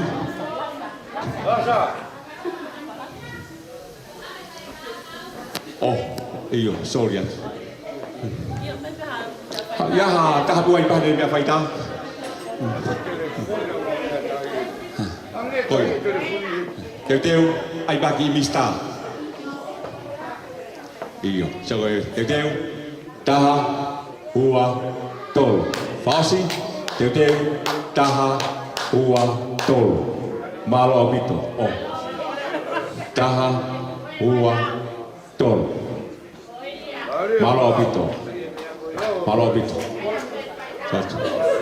Pamalo kay family o sperimani ka mama apa lava na ngahi ves tau loto lava pa mo na riba lava pa mo tau lo to ate pare malo oi ko kay family a provati pa mo saya o kay hana wa item family o manga fo pa mo wini ya mo item io haupe hau ko kay family o lea ka balangi teu mai family o a kelini ka masione hape ha item te mo fa ko pe tau o se pe item ai mo imista Kolo pero mea tamasifa.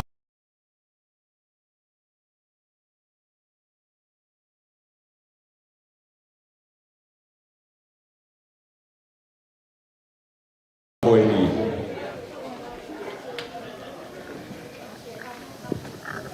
Marobit. Kore ufang pada bukai.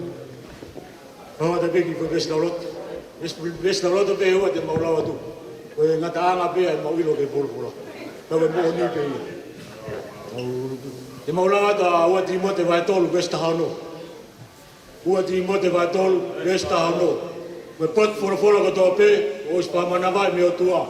O anga ki agona ki vai lo hara ka tonton donu menga ma to ke ma orion. Mo e Você tá aqui. Vai nima besta ta mu ta hawa.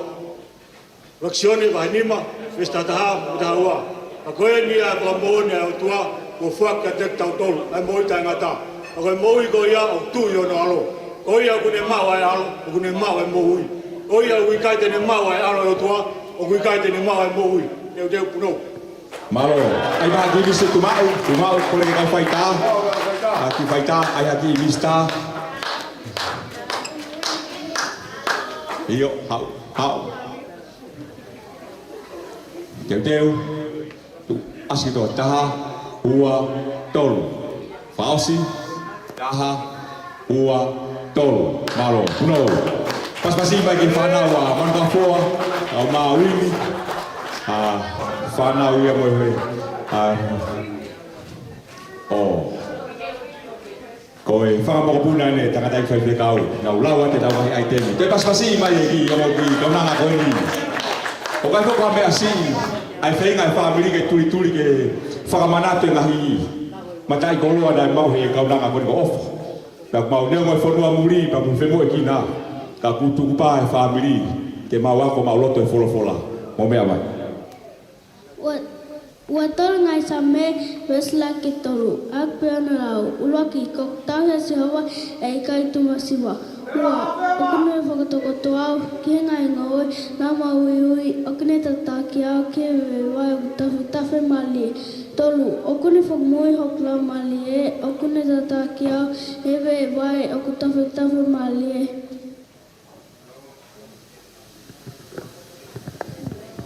Malo.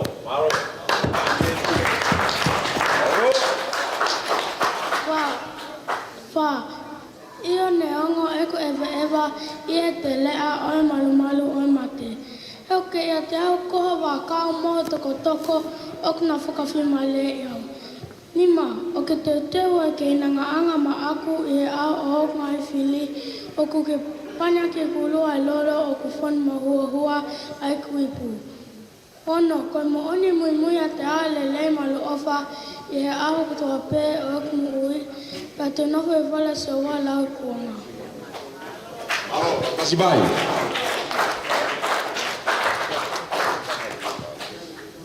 Te amatonga sa me vesla ki e wha, ai pēna lau, laki. Hawhutaki o si owa a oklama li e pa moi kutoa pē hoki a tau. Hawhutaki no huawa mani o ni hua. Hawhutaki o si owa a oklama li e o na ngalo ni ngani ako tope. Tolu, ayo kune whakamole mole honga hi ako tope, mone whakamui honga mako tope. Wha, Pita igi. wha, ayo kune huhui uku homu ui, me whakauha, on tataki koe amana wa ofa, me al ofa ngofua. Tumabe homor, kole kita katai fai kau. Homor mole peki. Uliami te moenga, ai aki ibista pataha pe mo family. Teu mai family hoko. Teu mai family hoko. Kole te family o langi ka Maria o. Hoko mai. Teu mai family o kerin ka masione. Kahili beni. Teu mai faita. Teu taha ua to. Fausi taha ua to. Te pas-pasi mai karai kai kau ka mana hoa ka mai pa ma puna. Hoko atu kole ke family o keri di ka masione. Na u hoko mai fe family o ngai family nga hangai fola pa wi kai be ha be ha me o alama. Pas-pasi mai family se tuada. Sion de ka ma keri di Belofia, mai family. Tentu ko e aho fa kolo ai. Teu e Christmas ai family en. Amasi fa ka mai tokon sia. Pa be fai ka mare ka sion.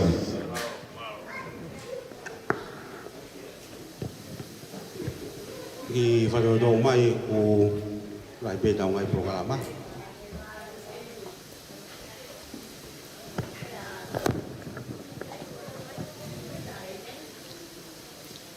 Filipeni kole ke family o Martin ka ma Siulolo.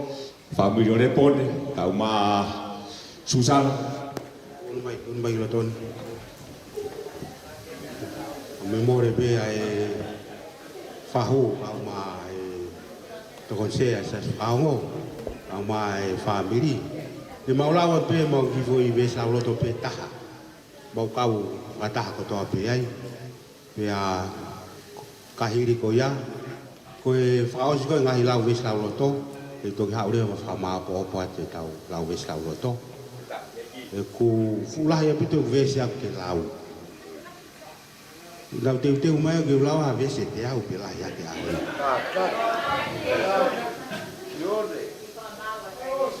Kai upe mua ko mau ki family ke mau lau ape ai foi wes e taha mo mea ipe koe proklama kone lau wes lau loto, ke uhinga ko ofa. Koe whae tau mātou ngai tau whātai. A koe ni, pako ofa whongi nai nofo ia mautolu. Io maulo to whare. Ai whae koe ni. Pea kono manako e ne lau es lau loto. Pea ko mau family, mau lau es lau loto mautolu. Ka te mau lau peki fo i vesi pe taha e ngai re son tutu ni koe a koe ni. Pea ka hiri koe ia, hoko mai ngai family. Te toki haure wao, ko lau atu e ngahi vesi manako koe a ofa. Ua e ngahi same maari e lahi au pito. I he. Pako e ngahi same ko ia kai ke mau ia e au he kuako. Nau mau pia wehe ne lau pe ia. Le e fiafi kotoa pe ku ne ui kotoa ki mau tolu. Pako ia na ne tataki e mau family e a kotoa pe.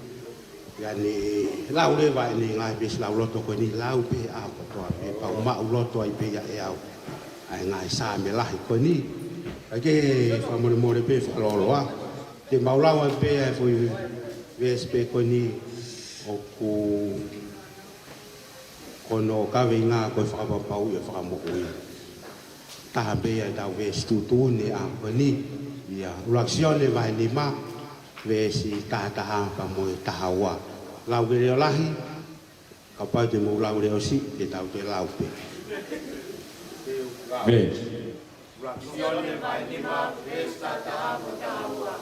Te koe ia e whakamooni, o whaki e o tua, ia te tau tolu, ai mou tangata. Te koe mo oi ko ia, o tui no malo. Ko ia kune mako ai alo, kune mako ai mo ui. Te koe ia pikai kune mako ai alo ko o tua, pikai kune mako ai mo ui. Luaksione vai ni ma, vesta ta mo ta ua. Teu punou. Tuma pe kore ka ma faita. Kore ka faita ai maha ki vista. Faita peta ilah ki ki. Teu mai ngai family. Pamalo ke se tuada au maha no family. Teu. Oh. Yo ha.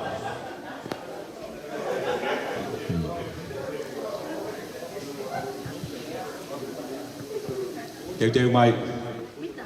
Ama popo mai. Teu mai faita. Taha ua tolo. Fasi taha ua tolo. Malo. Kole ke family si lolo ka mama tini pa kofe. Ka feta ila ki ki. Fahu ka mai to kon sia. Fere benga mea ke mau fa mana to ka ka unanga ko ni. Ka go higo fola. Mau whaam ke hoko i ko tuku whakahoro. Ako ia, awe ke mau whanau, awe ke whanau e mau whanau, ai wholofola e o tua. Paspasi i masi rolo, au maa mātini mai whamiri.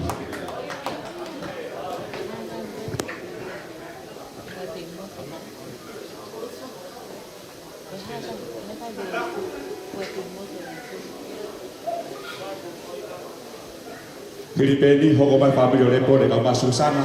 Ko mai family o ofa au ma Tevita ko hoko mai family o Tamarisi ka ma Paulo ko mau hawe ma toke mau kita ka te ulawat pe ki lesoni sa me te au mo mavava ki o tuae ngai fonua ko toa pe tauhi asiova aki afiefia hu ki hono ao mo kai kaila ke mo ilo mua ko sihova pe ko o tua ko ia na ni ngau ki taua pe ko ki taua ko ona io ko kakai a ana ko sipi o kune fafanga mo hu hono ngahi matapa mo fafeta hu hono ngahi loto a mo hono hiwai io mo sani pe ia fa malo ki hono huafa he o kulelei a sihova o taengata ene alofa o tu mau ene fuakava he to tangata mo to tangata amen sa me wa tolu ko mau tau hia sihova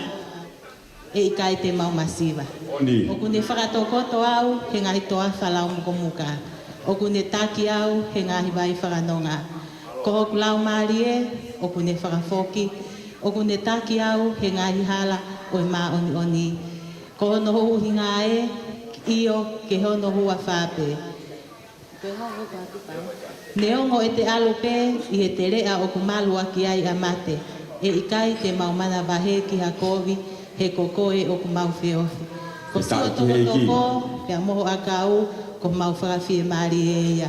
O kuke pani lolo ho mau ulu, o whono mahuahua mau. Tā e tau piri mai alelei, pia moe alo o wha, iho mau ngahi aho kotoa. Pia koe mau nofo e he whare o sihowa, e whaipe o lawi kuonga. Sami ilo aki kano ka matapa. Same uluaki monu ia ka koe tangata koe ai au ikai fo kau ai whaka o tua mate pe tu i he hala o i kau whai kovi pe nofo i he nofo anga o ha manuki ka koe lao a sihowa a ene manako io i he lao o ona o kune whakalau lau loto aho moe ko o kune hange ia ha kau ko toki hono ngahi mangai vai ai au kune fua i hono toukai ko hono lau foki e kai mai neongo pe ko haha mea o kune whai o kune monu ia pe o ku ikai ke pehe ai whaka o tua mate o ku ikai ka o ku nau hange ko i kafukafu o miringi a i himatangi ko hono ia e ikai tu ai whaka o tua mate i he whaka mau ai kau whai kovi i he whakataha au haa manuki. Ko he toka ngai e sihova, ai hala o si whai totonu, ka koe hala o e kau whai kovi e auha. Koe ofa atu ia me o mau ki whamiri malo. Malo apiro silo, te pas masi mai apiro silo lo, kole ke whaita, whamure mo lepe, aki i mista. Whamure mo lepe, whamiri o whio whaki, a lahi, ka paukwa hamo aitemi, teu mai.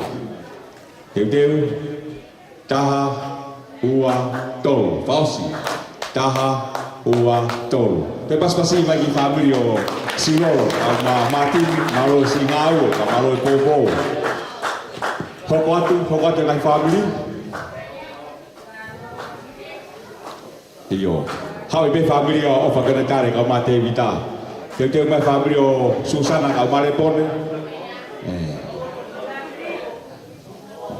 Iyo ka hiri hoko mai family o labili. Hau be te vita ka ma ofa. Teni ka ma ni sa family. Iyo. Ai be tu ai be vai ko ni ka tak te nau lau be ba me te.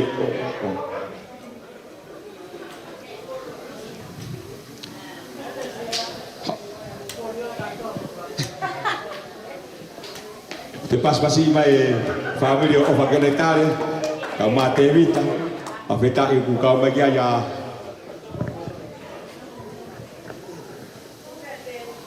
yo tam sen boteni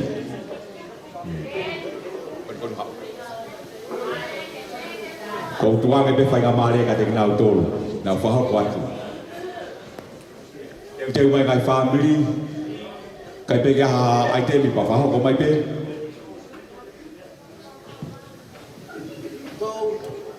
ko le famole mare ki family ha kava pa ko ate fa time fra malo e ofala he o toa ka tawa sia a ma winga ko e o ku fra ho vale ke te au e mau ka we polo kalama para pa na si ilo ki mua para pa na etala mai pe o fa te wai ha tau olunga ka ko to au e basketball pa ko be ha va e pa pe tai ki o kai ke ha o ku fra o vale me ani ka ko pe he pe ke mau ai pe mo ha mau ki himi ke mau ka wi he amen ka to anga ai family ko ka to anga mau inga ni ka ta ki pe ka e wa pe fa na ka ina ko ho ko ka te ni ka ko ka te hua tu pe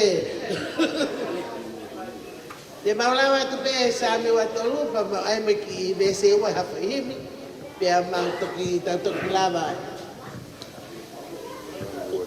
to ta ye sia wa ai kai te masiva ku le fa to to ga i no we ku la ma ui aku ta ta ki ai me vai te ta mari aku ne fa mo ui ha ku la mari aku ta ta ki ai ga ala ma ni no wi ka no wa fa iyo ne me te le mal maro mate e kai te mana wa he ke ko bi ke ye te au ko ba ka o mo to ko ka firma ri iyo o te wa ke na la ma ni a mai fili o ke pa ni ko ko lu a lo forma o wa ni bu ko mo ni bu ye te au ni ko lo fa ni a o to pe ko ui pa te no foi fare si o ba lo ko feta gi Paspasi mai.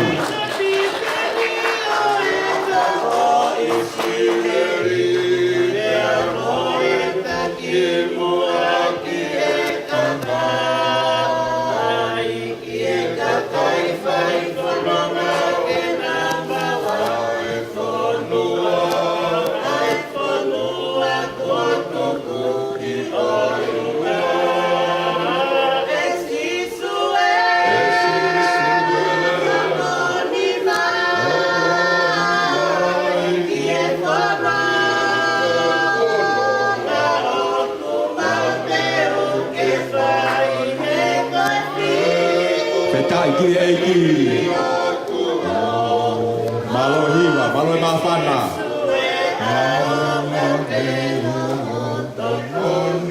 Malo. Oh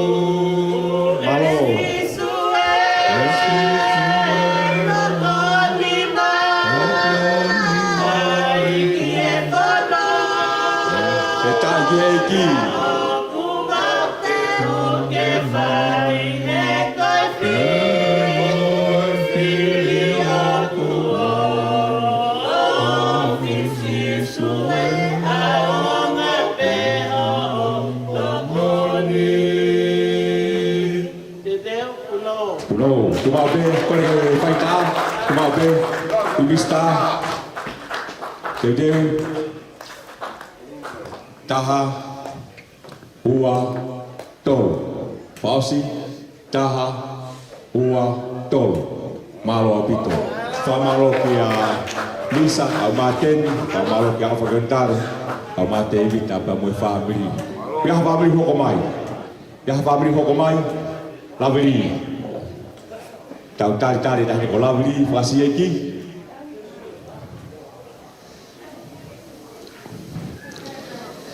Kiri tahu ita hai huya tu lagi ni kau nanga kau tu kau dah ni. Fanongo yang ngah best follow. Hangi ko frau mo ngah kupe family. Lovely.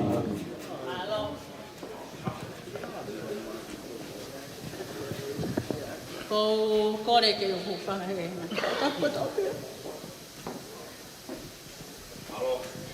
O sa na fa ke me muani. Mari. Ata. Ke si mo to ma la lo kai. Ke lau se mo nga ves lau lot. Na ya ko ki ma to. E fa e ko ni. Aku atpen ya ofa ke ate ko. Ofa ke one tare akava. Claro. Ei kai te ka ngala. Ia te ma tolu. Claro. Si fa nau. Mai fa mo puna. Ai me na ke toka. Ia te ma tolu. I tonga. I motu. Ia pe he fo ki murin. Claro. Ia ne o. Ko ke toka I fi mare mo no ngai o tua. Ka ku ke o atu ni ma ofa ke te ko. Papehe ayanga ai tanga se maulau e mawes na lo topa o fa malo ke ta hile nampa wani ko en ko maapa lata ko la mo pe ta hile ko ni ko ki tai ne o ko ne fai anga me o ko lo to ki ai ba ko fa malo ai ka ma fai mo ai me na ya ko ki ai o fangi o tare ki ma tolu. O ke ai e mau vesti la loto. Faka family, o mau ki family. Ko same, hua tolu. Ko same te au ataha. Ke emosione va he tolu esta hauno. Ka te ula wa tu pe, emosione va he tolu esta hauno. Ke au tukureva e o mau vesti la loto ko e ke tahi ne ke ne la wa. Sone va he tolu esta hauno. He nai ofa pe he ai o tuaki maman. Koia na ne fuaku ono alo to pe ta de fratuku ko hui he koia ko to pe e tu pikitai ki ate ya he kai ke le au ate le ma o mo itanga pa kai pe ki ves la lot Filipai va he tolu ves ta tolu ta ke ki kai la o kai te ula o au ko ma ka ko me ape o fai o ko to e kakapa ke a ke atanga ke ma wa ku pare o na e un me olunga aya na fai e si sukalais e o tua ko si sukalais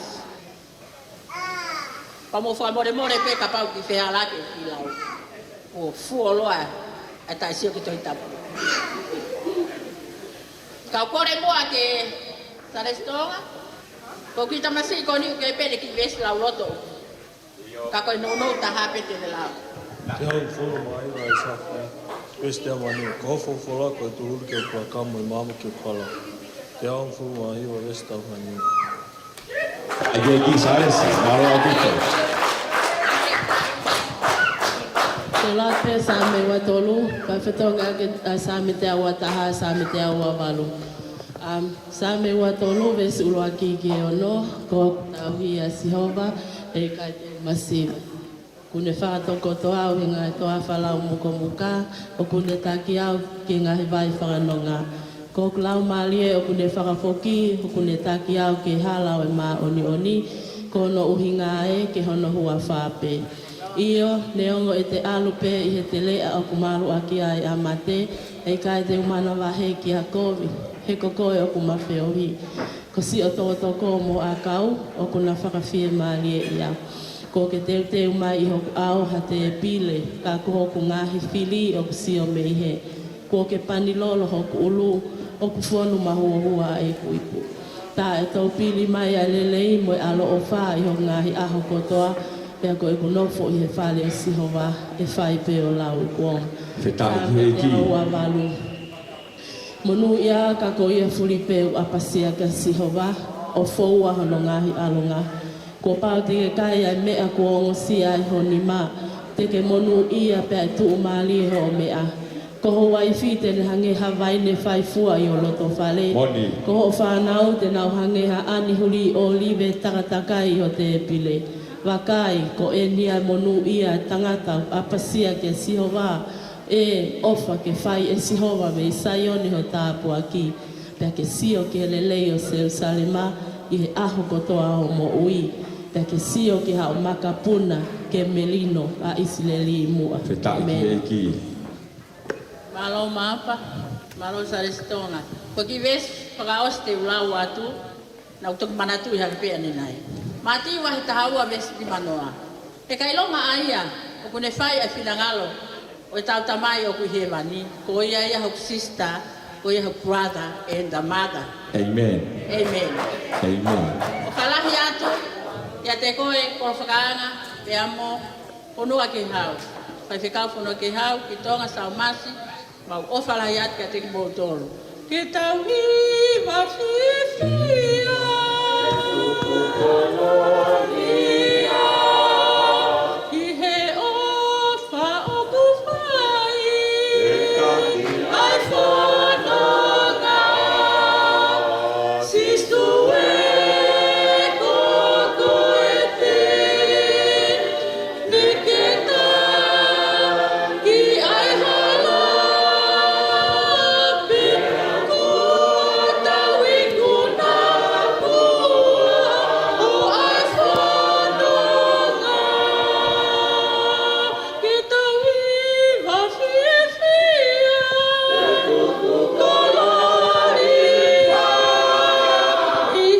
Ki e ki.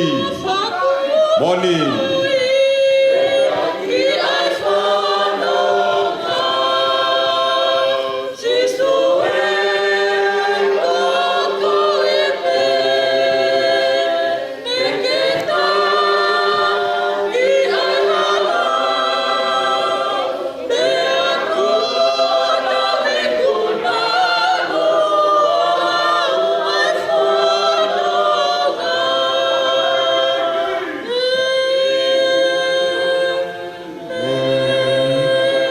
Te mai mea whaita, tu mau pe whamio lawiri, ai aha lagi imista, te ta ina hake ki taha, ua, tolu.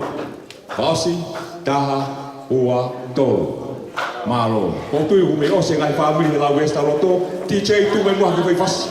Kahiri pungai kau koki. Whamore mole pe tamasi whahu ka umai tonsia, me o se tau koro kalama. Hiri pe ai maki whai whasi taha DJ. Osi le mai tau maki mesa mo. Oio. Apeta iki hegi.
Susana,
Susana Hokawa.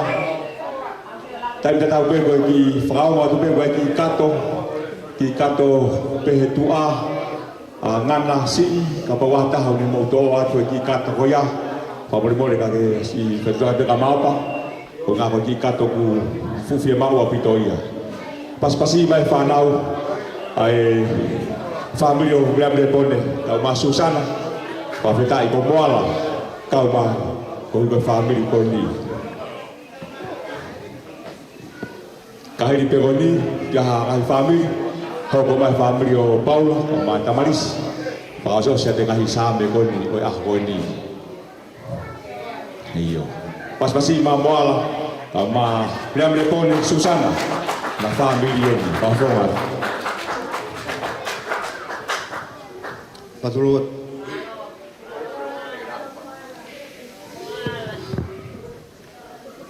ya ko kori ke amal malot ngai talawatap so fai ai ko pe o kau e fafta i mo e to am mas tola ma fai ma ta family ta ko wata ni famrat wata ta ata ni ko fiken dali o be ai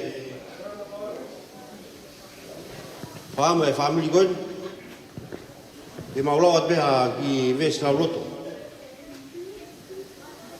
pe maulawa mai ma tolu ya me fu fa wa mi ma fang afeta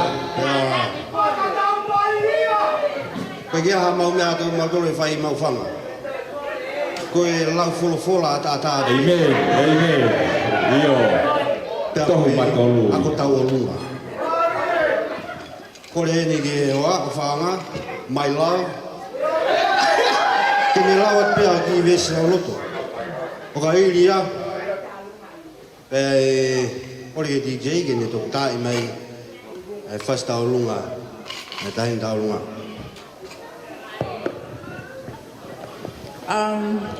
Filipai wahe whāwes wha mawhiawhia e ki kaute ai atu mawhiawhia. Malo.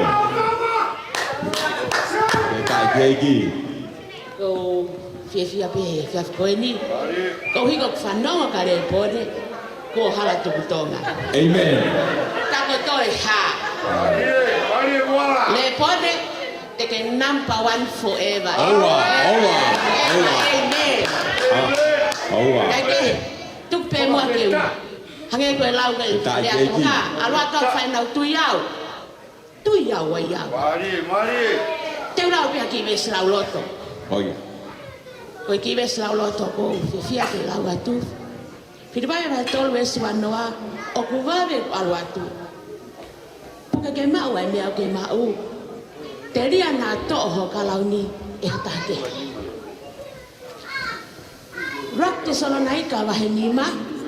Taono, ta fitu, ta valu. Feta gegi. Fe fia mau pe.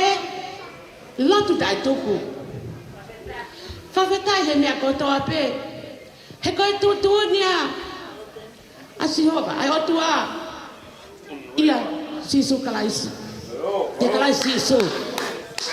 Kai kehe. DJ. Ka ime ki foi fasi. Hangi. Ko funa faawa le pone ya. Ko otu mua au henga ya. Ta ime hangi. DJ tuku i mai e fasi. Tu ke fai haki fia. Eta i gegi. Famalo ke family le pone ka masusana. Famalo fo ke tanto boala. Ka mo popo, ka mo mafana. Wai mo tupu mai ki te. Ke mohe ai.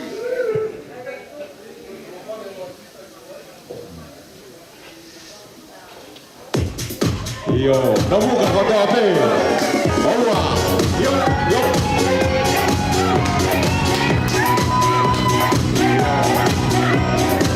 Famalo wa ke family o le pone ka masusana. Famalo ka iloa, ka boala, ka akili. Malo de Baupata, malo Popo, malo Kiedria. Y hablaba de la majestad loco. ¡Hola!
family pone, pama Susana, pamalo kita ni pemuala, malo fia, pamalo foke tamasi go teli, kami maafana, pamalo mo lebe tamasi fahu. Tokon sea kau mau family kau tu tahu mau pergi fras osi tahu fehui, kau tu kau pergi fras osi tahu fehui akon. Ya family, okay, kau kau family ke nak kata kimai. Kau family, kau ahon ni nak faham orang tua. Moni. Tu ha hame te mau fa fo ilunga yaki ai kau nang aku ni. Ngari. Ya mau mana tu ke lawe fola. Ya pehe. Tu ke ngai family ke mau pola mau ngai bes lau loto. Malo. Tamasi fa ka ma tokol sea mo tol. Kau tu ulah yang bes lau loto ngai family ko ni be ni lau watu. Rasa mau lawa te fangi ves la loto pete ma wala lava ko togo mama ta mai heope ko ya ho ni ko famana te ta ta ai u he ki ne kaunang ko fa ki ne tari a ka ko ta ni ngai mata ko loa ko no lau ma loto e folo fola ya tu ko pai family ka ha mau me atu fa holo he mau fa na u me mau fa mo puna ko la ko ma loto pe folo fola ya mo tolo mama ta mai ngahi family na lau atu ngahi ves lau loto o fa fia ma fa na lau ves lau loto asiu loro ka ke wilo lahi pe de same lau pe ho kamata pe ke ngalo lau pe alu ko ikuna fa malu atu ka pa pe ki mulu lo si amati ni wano ka pa te ki asimai ka wa ye fia mo ma fa na family au kawa fa malu atu ka me asi fo no mulino no ako ma loto e folo folo ko me pa ke manako ai o kui kai ke manakoa e lau folofola. Ko tau tonu family akawa, tau tu hake uhiki ho tau ni ma. Ko tau koloa pēni. Maulawa te raki o ngai same, teu, unu mai se fina gaufi. O kuau koe hoa pia mo e whanau e tokono, ka koe tokowha eni, o ku whokoutua e ngotamai o iki lalahi. Mautoro enu maulawa mai, e kau ngā kau whataha pa moki motoro. Raki o ngai same, teu tau lau. Raki o ngai same, mesura hi ki e ono. Monu ia ka koe tangata koe kai fau i e whakau ai whakautua mate. Pe tungu i hala e kau whai kori, pe nofo i e nofo anga o haa manuki. Ka koe lao asi o wā a ene manako, io i e lao o nā e whakalau lau loto i e aho moi po. O kuika ni ha kau ko tau te ngai mangai vai ai a kune fua i no tau kai ko no lau foke o kuika mai pe ne mo pe ko ha o kune fai o kune monu i a pe o kuika ke pe he a ka o tua mate o kuika ka o nau hange ko ka kafu o kulinia i e matangi ko no ia e kai tu a fa o tua mate i fa mau pe ko ka fai ko vi i e fa ta o fai to tonu he o ka wanga e si hova ai hala o si whai to tonuna, ka koe hala e kau whai kowi e aua. Raki ngai sa me, vesu raki. Ko kore ke mau kau lau, o e puno, si o ke mura pe ai e whewheka, ai e lau mo mea. Teu tau lau, teu watoro ngai sa me, teu lau. Watoro ngai sa me, vesu raki ki he ono. Ko hoku tau hia si hova, e i kai te masiva. O kune whakatokoto au i he ngai toa whalau muka, o kune taki au i he ngai wai whakanonga. Ko hoku lau maari e o kune whakafoki, o kune taki au i he ngai hala o maa oni. Ko hono ui ngā e, ko hono hua whape. Io, leo mo e te alupe, i te rea ku maru a ki ai a mate, e kai te umana wahe ki a komi, e ko koe o kuma whii. Ko si o toko mo a kau, o na whakapie maari e i au. O ke te mai o au ha te pile, ka ko ngai fili o ksio me he. Ko ke pani lolo ho kulu, o ku fonu ma hua e kuipu. Ta e tō pili mai aere rei, mo i alo o wha, i ho ngai a ho kotoa, mea koe kunofo i he whare o si hoa, e whai pe o lau i kuonga. Ua tolu e ngai sa me, bes o aki i he ono. O ki paspasi mai i pāmini. O kai mo ka mea si e tu be kuani, e marawa me ke te hae a te tu be kuani. Ka kou whawhetai be kou koa. he ne ki whawelewela mai mi o tawa aki. Te au e ngai sa me, te utau lau. Te au e ngai sa me, resi ua ki ki he nima. Mo mawawa ki he o tua e, a ngai whonua kotoa pe. Tau ia siova ake ai fie fia, ku ki ono au mo e kai la. E, te mo ino mua, o siova pe koe o tua. Toi ana ne ngahi ki taua, ia koki taua o ko ona. Io o kakai a ana, o e sipi o kune whawhanga. Mo huhono ngahi matapaa he whakawhetai. Huhono ngahi loto a mono hiwai. Io mo sani pe ia, whakamalo ki ono hua wha. E o kurerei a Sihova, o tae ngata e ne alo o wha, pea tu umau e ne fuakawa, i e tōu tangata, mo e tōu tangata. Te au e ngahi sa me, le suraki ki e nima. Teu. Te au ongo fulu e ngahi sa me. Teu lau. Te au ongo fulu e ngahi sa me, le suraki ki e fitu. Folofora a Sihova ki hoku e ki. Nofo oi i hoku tō matauni, kai oua ke wai ho fili fuape, ke hoko koho tunga vai. E mawhawa tu e Sihova, me Saione, hai se pita o hau, he ne pehe. I he lotolotonga ho ngahi fili, tule pe koe. I he aho pe whakate tau, e tari ko au e he kakaina. Te nau tū mai he ngai te unga tāpuha, hange koe whanau e he pongpongi ai hahau. E pehe ai hau kia te koe, ko kau tarawou. Kua fuakawa a Sihova, pea e kai te ne whakataumala. Koe taula e ki koe, o ta e matape, i he alunga o merek se teke. O a tonai me o to o matau, tene lai ki tu i he aha o no hou hau. Tene whakamau i he ngahi kure anga, kone whakafonu anga. Kone lai ki a uru e fufu ngā whonua, me he vai tape i hala te neimu. Koi ai, tene mahiki pono uru. Te au taha o furu e ngai sa me, ves ua ki e fitu. Te pasmasi mai mua ki whaamiringi. Taine o whakio le kare ako kawa. Ko ui koe ki he langi, ka mau whakakau kau. Koe mea e tuk whaholo ho mau whakotau whaamiri, koe ves tau loto. Te au ataha ngai sa me, teu tau lau. Te au ataha ngai sa me, ves ua ki he balu. Teu tangaki hoku mata te ngahi mo ngā, e hau mei wē hoku tokoni.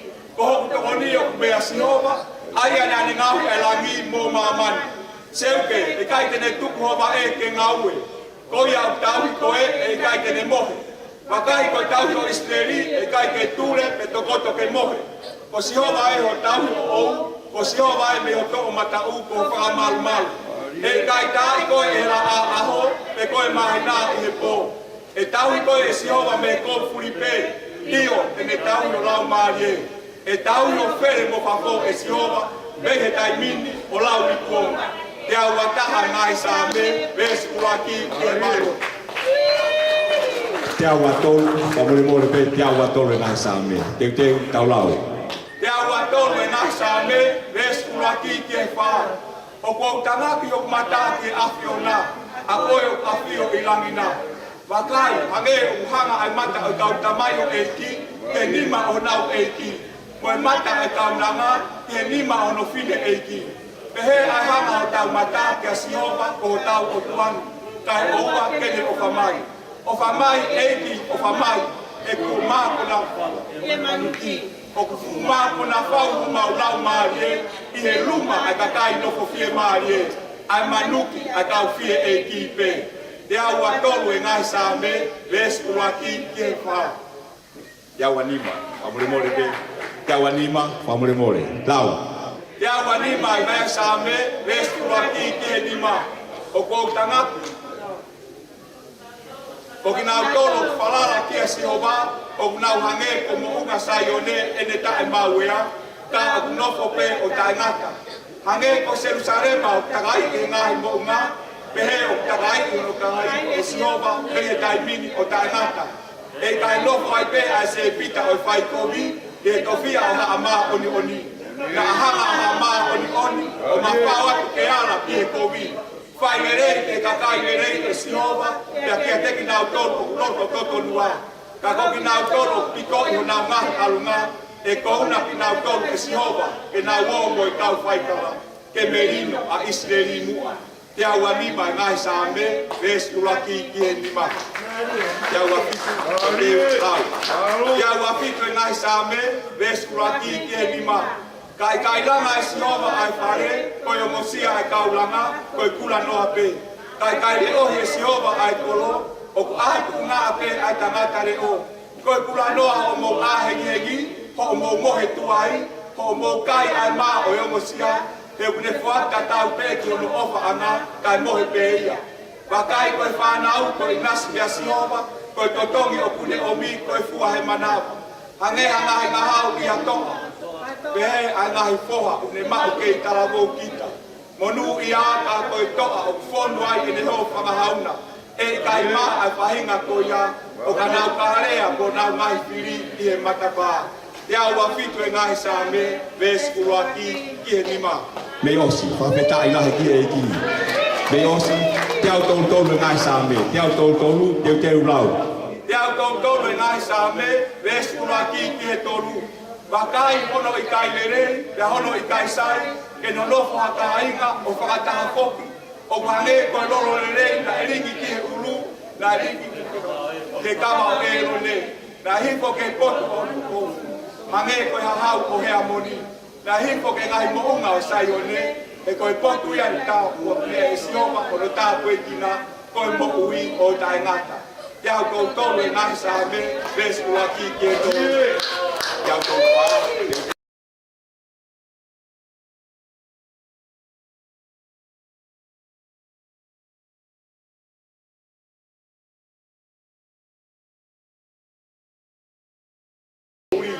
Hiki o mau ni maa ke potu tapuna, pia whai ai whakamalo o Siova, ke whai me saione o tāpua ki i, a ene a whioro e ngahi ai rangi mo mamani.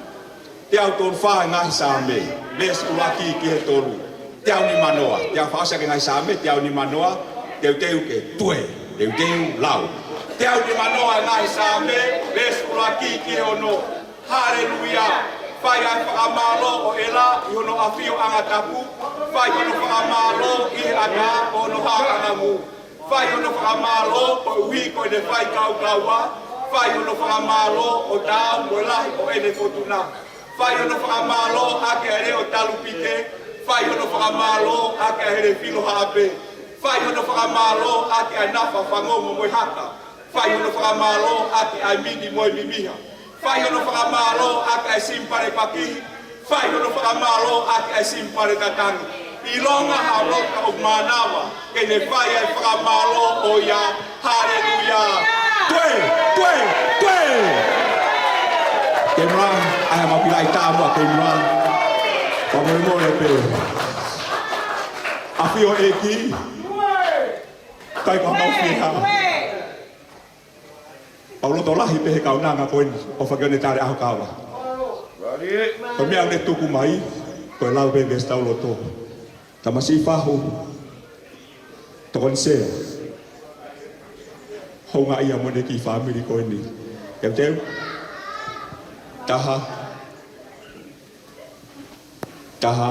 ua tō. Taha, ua tō. Pamalo atu. Pag-ibesi ang nalaw, DJ, yung tukumah may fasi, yung tukumah DJ, ang may fasi ko tu, tau at may faos ose, tau feohi,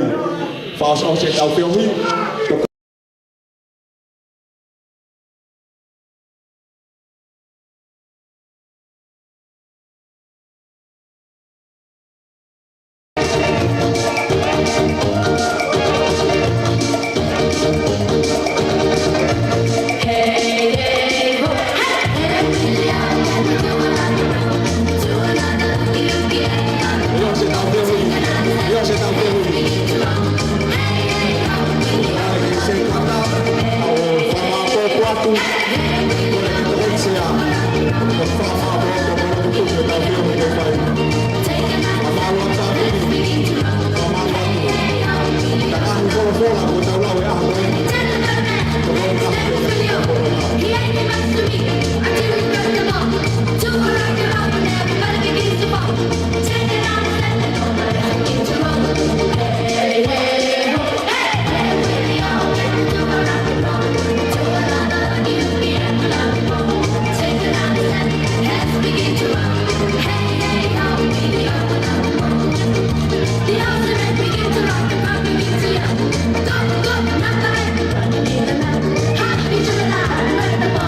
tia ki mi fase ta kanaki. Ya tu me be DJ.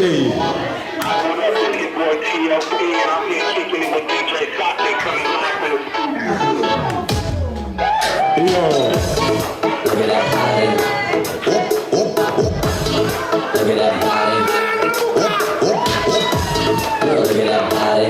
DJ, vamos a ver DJ. Vamos a ver pegar una mano, pegar una mano. Quase pegou tu bom ape. Vamos a ver.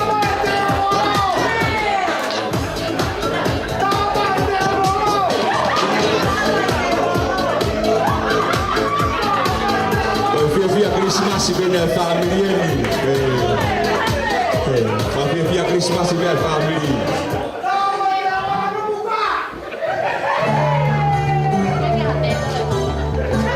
Alright, yo. Betai ki hei. Kaya ho via. Betai ki hei.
ngā o mai peke ngahi whāsosi, ka hiri peni ko kore ke se tuata, tene whamore ka ne mea mai pe o whai pene ki whamao pōpua tu peke nā tūlai ngahi whamiri.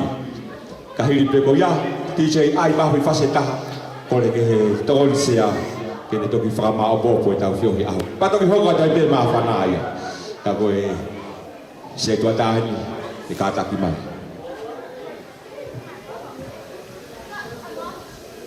Kore whamai more pe he whaloloa, tam si whahu, au mai to konsea, sa whakaongo.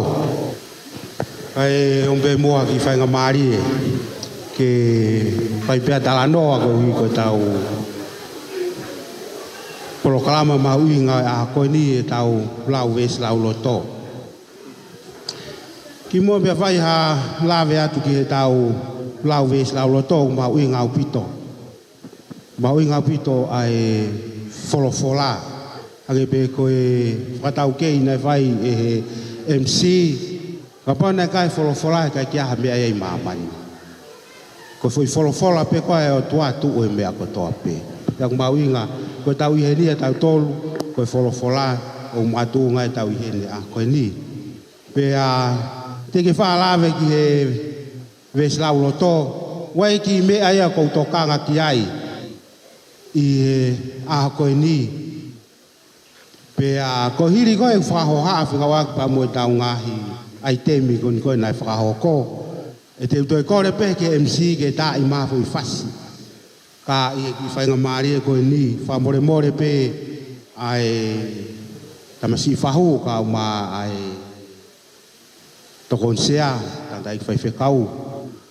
Ko kore pe ke MC ke kātaki whamore more mua o ki mea mai pe ki heni. Ai MC e whamiri pe a pehe kia te moutolu i he mo mea mai he o pe. Ko e tau heni foko e whamanatua. E tau e taha ai whaitutune o tua ki he whae o e whamiri ko eni.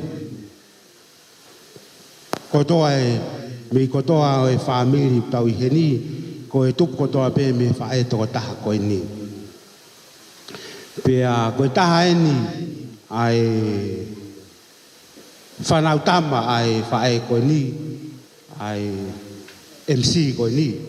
Pange koe wholofola manako, i taha e wholofola manako e whae koe ni, nai lau he toko taha e nai sāme te aua walu.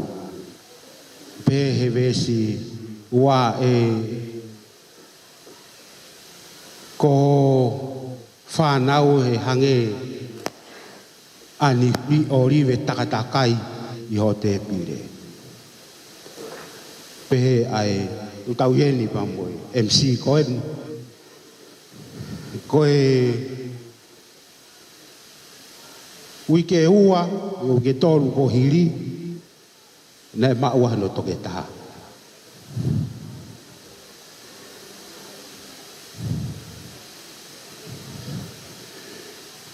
Pag tau tui ka pa na e moui a ofa.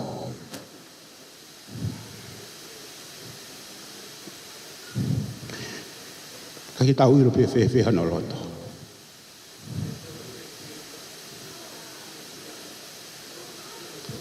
Pe ka taki pe ko tui mai ko ki tawhaki a koe ni naka ke kau ia fo tu e por kalama a ko ni ka mau inga pe ke tau sio ki ai whahami.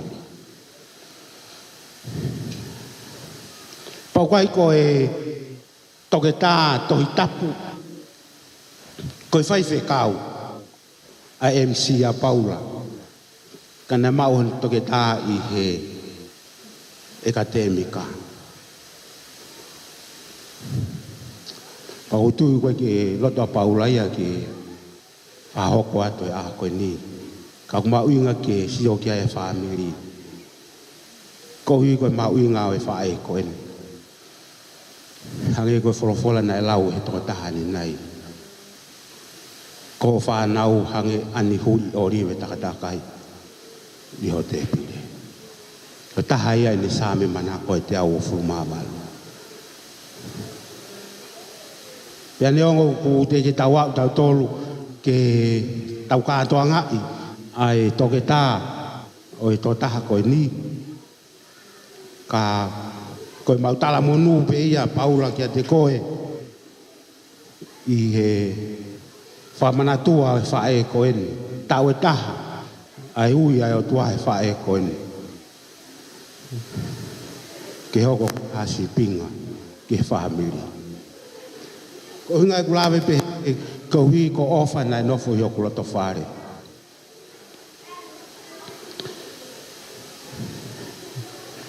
Ko e koula ko toa pēna e whawaki. He mo ui e whae koe ni. Nani iringi e ia o kuloto whare.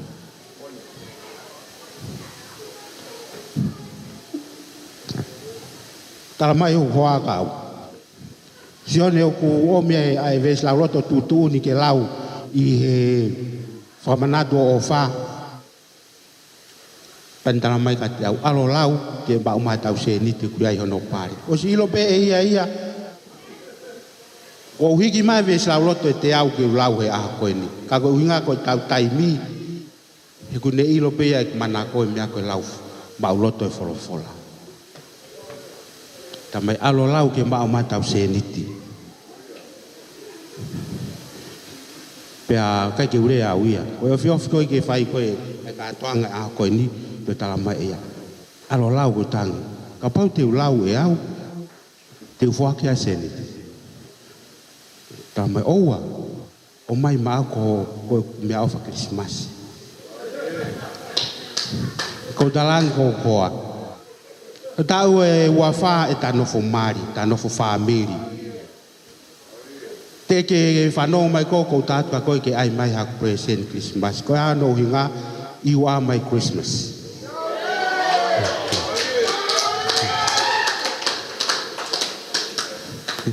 Ko hinga koe wholofola o koe ke lawa i a whakatataua.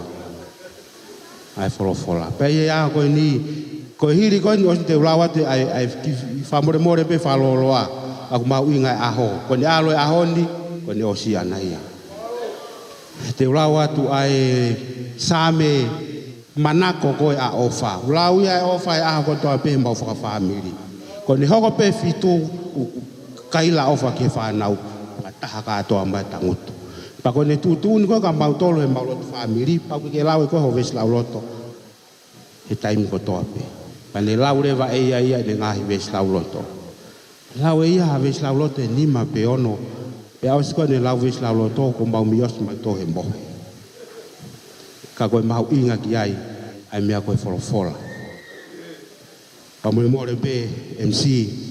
Kahiri ai ku whaoha koe ni. E te tae mai pe tui chei. Ha foi fase ta. Pea e kanak pe ai a Paula. O hau pe whakatau pasi he. O te ke toi whoki moha paanga ki api. E koe Krismasa pong pong. Mea mai o ai koe tau pōpoaki Krismas pe ia ki a Paula. Pa mo i kuna kune vai i he malae a kou tau fie fia. Mon pe tala e wholofola koe whoha poto fie fia e whamiri. Koe ngahi vesi manako a o wha koe sāme te a ua wha. Ne lau e ia e aho tope. Kane tae ua kau mai a iki ke pe mo a rea Israeli. Kane tae ua kau mai a iki ke pe mo a rea kakai. Kane tae ua kau mai a iki. Pene nau wholo mo ui ki tau tolu, i he kakaha mai e nau uau. Ne lo me kina ki tau tolu e he ngai vai. Ne laka e vai tawhe i he tau mo ui. Ne laka i he tau mo ui e vai whawhe lahi. Malo mo si hova, e kai tene tuke tau hange ha alu he nifo o nau tolu.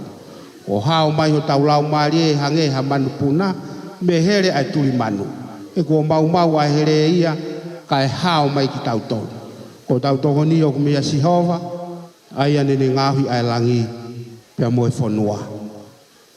Sāme, te au walu ko ia na e lau atu, e maopa e nai, he kai ki toi lau atu ia e au, ko hiko tau taimi. Sāme, te au tolu hiva, vesi uruaki, ke vesi hongo fulu. E si hova, ko ke hakure au o iloa. Ko e kunofo I fō mo tu hake ko ke ilo, ko ke vavanga ki whakaukau ke mamao. Ko e ku laka mo tokoto ko ke sivi pe ko ke maheni mo halafuri pe. Neongo ko te ke au ki hoku ere loha rea, we ko ke mai eiki honokotoa. He ko ke kāpui au I au motua, pia ko ke hiri ki e te au honima. Ko ilo pehe e ku whao ki a kita au ku hopo hake o ku kai au sia. Te walu ki whee me iho lau marie, te uhola ki whee me iho fofonga. Ka pau te ukaka ki langi, ko iai ai a Fiona. Ka pau te umohe I lolo whanua, uoke ko koe ena. Ka pau te uaia ka pakau e hengi. Ka pau te unofo tau potu ki he ngata anga o e tahi. Pea nā mo ia, ka e taki au e honima. E honima to o matau tene puke kita. Sā me te au tō ngofuru mahi wā ia. Vesi manako e ni a ofa. Ko ne vesi manako e ni. Hosea wahe o ngofuru. Vesi tahaua. Whai ho mou tō ke tupu koe mā oni. Whai ho mou utu ke hoa pa moe ofa. Keri mā mou tōlu ha potu fo ou. He kua taimi ke tau kumi ki a Sihova. Kaua ke ne hoko mai o whauha mā oni ki a te mou tōlu.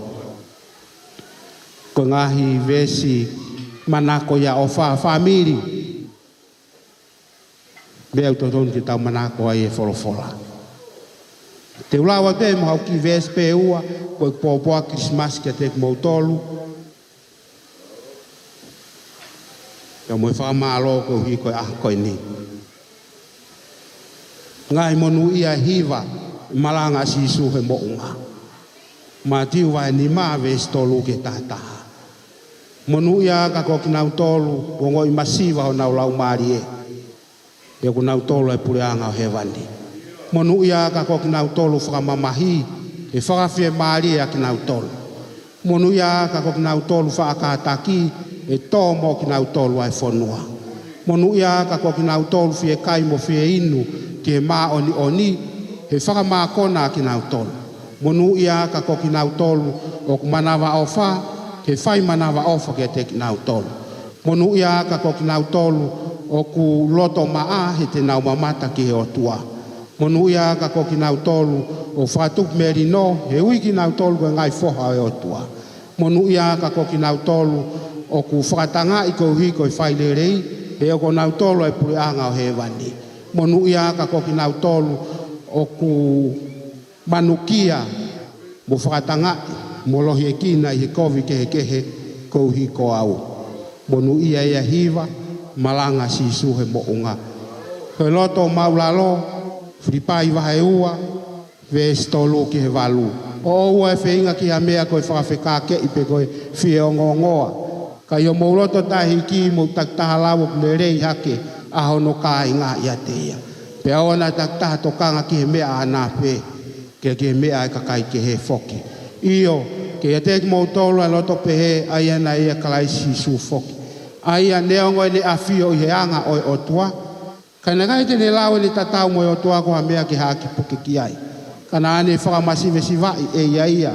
He ne tō ai anga o tamai e ki. Mo ne hoko I he tatau o e tangata. Pe ilo ange na e haia te ia e to onga o e tangata. Na ne whakamo ulalo a ia. He ne whai talango fua o au ki he mate. Kako e mate I he kolosi. O kore pe ke whaos pe mi ai. Ne o ulai e ngai wholofola nau whaamu ke ulau atu e koe ni. Kako hi koe tau taimi. Koe tau ngai lau ves lau loto na tala mai foki o ku ai ke maupare. Tau maupare katoa pe koe ni. Mea pe tau whamooni ki ai mau inga ai wholofola e he loto whare koe ni. Mea beia nai hanga e whae koe ni, o lalanga ki ai whaamiri koe ni, ai wholofola pe. Pau iai ha mou pare na mou whakaukau mai ki ai, mou hau mou ia whakapare ake, ai tau taalunga whakaose a koe ni. O kore atu ki he MC, tai mai pe, ko whanonga ne nai ki he kalamai e vriam ne pone talo ne tupu ana I maafanga pa mo lau fora. Ko talo e tupu aku ino muka mo fa kuka pe mo a afeke mo lau fora. Pa Yehova ko ni whakaha ia vriam ne pone I maafanga pe mono muka ko ngofonua lotu lo ua pe. Ko iai ko kore ke MC fa more pe ke amea more pe MC I hau pe o ki whakatau pasi pe he. Ko te ke toe whakaukau ke whoki masirin ki api. Ko a pongpong I hoko mai paanga lai taha ki maamani ko kalaisi. Alu ki au tari ai o atu ho paanga ai a pongpong. Ko ia more pe ai TJ. Ki tai mai pe a ki foi fasi. Fasi pe ko ia o tumo mua. Kai kore pe ki he MC. Pa more pe mau e tau polo kalama. Ka ke ki hau pe o whakatau pasi he. Ko mau popoa Christmas pe ia. Ka moe hikuna ko ke whai he malae ako. Mau fia ko toa pe ai. I he kau whatahe ka toanga a koe ni. Malo pito.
Whamalo lahi ki he se tuata koi koi ki programa hange koi ana tau whanongo ki ai. Whainga maare ko ni ko kore ki he tokoni sea ke ne whamore more are toki mea mai o whaosi e tau whiohui. Ka go whepo ke pe whainga maare ko ni hoi ki tomo kainga ke whafunga i area he uila plasa ko vila tapu silolo pa kofe ke rini pelofia laviri frasieiki ke whaaki aho kawa o ki mautolu o toi whanau whamo whakamalo lahi atu kati moto malo o mauloto maulalo tuku ho mo ua ka mau heni tau kau ngā whia mo whawhetai a koni whamalo atu whahu o mea fuoloa whamalo atu ke tokoni sea ui koe lavarere e ikuna i malae a te au magi a koni whamalo atu ki a hai whekau funo ke hao aho kawa sau masi mo he whamiri a mei tongana whamalo atu ho mau lotu whamalo atu e tuku mai ho mau whalala kolo whakaanga ki foi fasi koni nai tuku o si ko whampeke whaongo koe whao ia e kolo whakaanga whakawhasia he Rino Studio la kutu whakia ka ki foi whao na whao ki he tau a taha o ki o whewhine o Martini la mo siulolo pa kofi ki foi fasi koni mei talatala noa pe ki ngahi api na tau pe rea ngalu ino muka api ko toka bibili i baufanga wao mai pe ki seneni Australia kawai e fia la mo mafana tata la pe mau kore fa mo rebore atu botol botol pe kainga ofa mai pauna hato no e fa fotunga pauna ha fe halaki tu bege mau hu fanga he tamasi o sisu amana kita fa ko pongpongina ko fa malo make he ni ke se tuata ko hi ko ne fa ilo aki mo tua ko en fa malo atu ho ga ia fa funga yo ko ta malisi ka mai fa nau fa malo atu ke fenga nai fai ko ko ikuna ko koloria mo lagi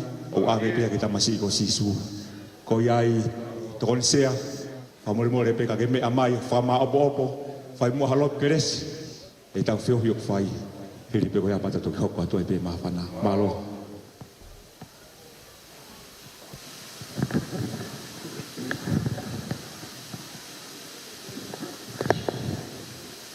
Pamalo atu apito i he whainga maari e ko mo ku i he masi pia ko puke whainga maari e ko ia ke whai ai beha haki whakaturau atu ki he pahu he ki he urumotua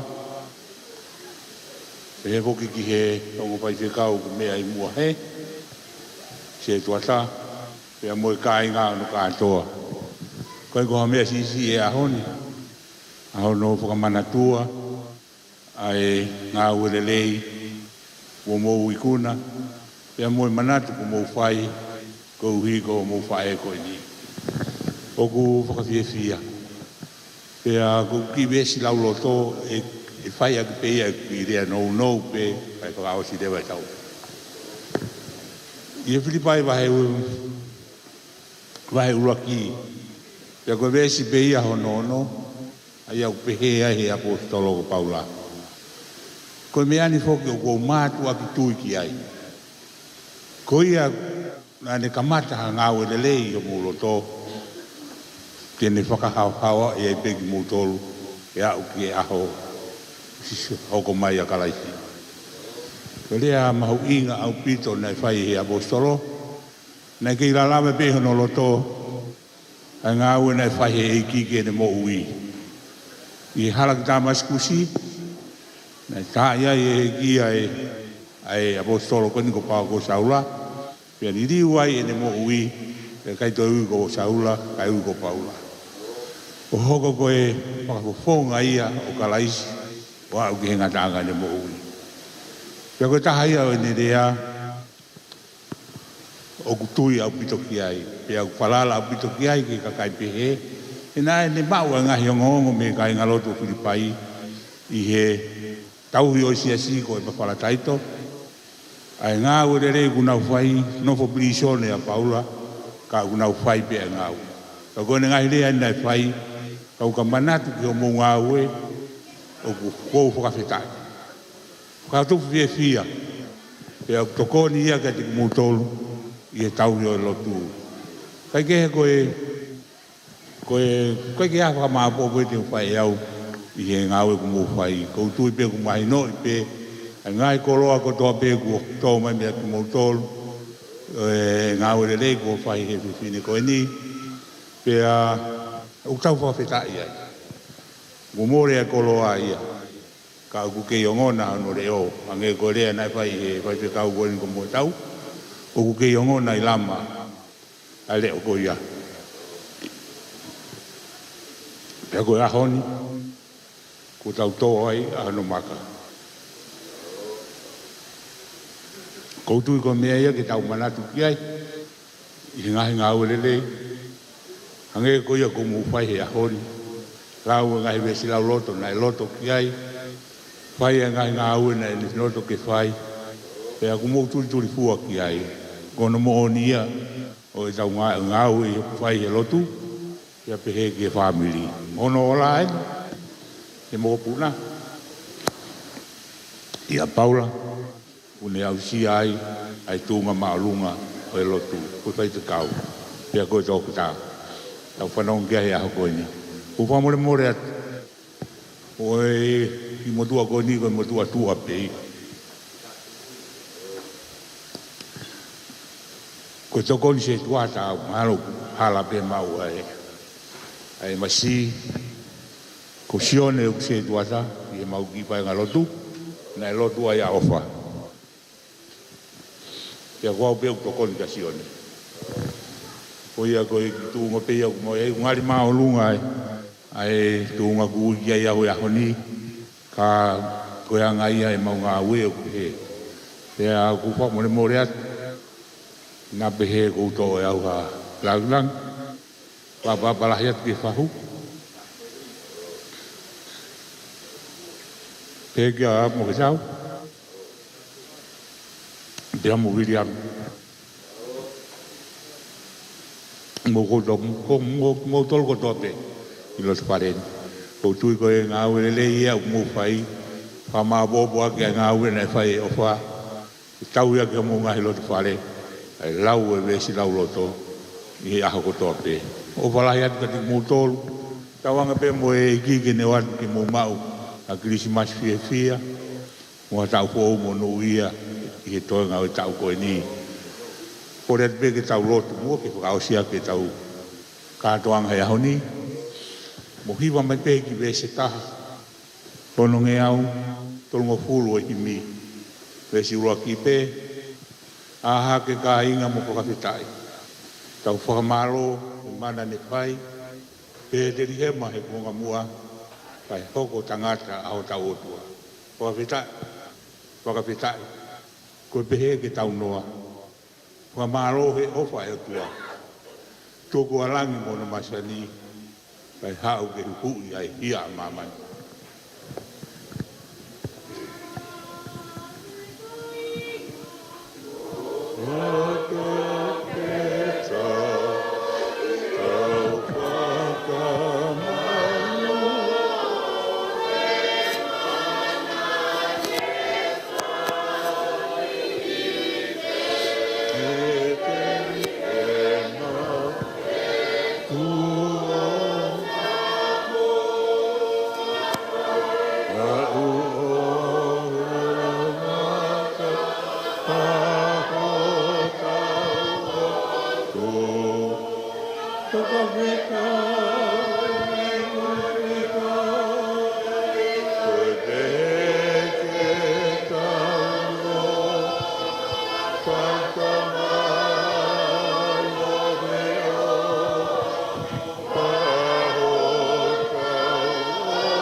o tua mafi, koe mau lotu ia. Mau whawhitai lahi ki a Fiona, koe uhi koe hoko mai a Fiona i a ianga kai o manu, rawa ki hoko ai ko koe ho mau koa mo ui. Whakahauku ki mau tōru, mai whainga taa ke, mau whiku ki mo ia i aho kotoa pe.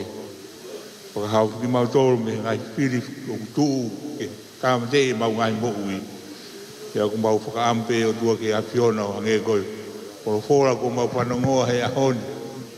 I ngahi lau esi lau loto e whanauga mai ngai whamiri. Tuku ke hoko ia koe koloa. Pe tuku ke whakanawhanofo ia i he loto e ngai whamiri, ngai loto whareno kātoa.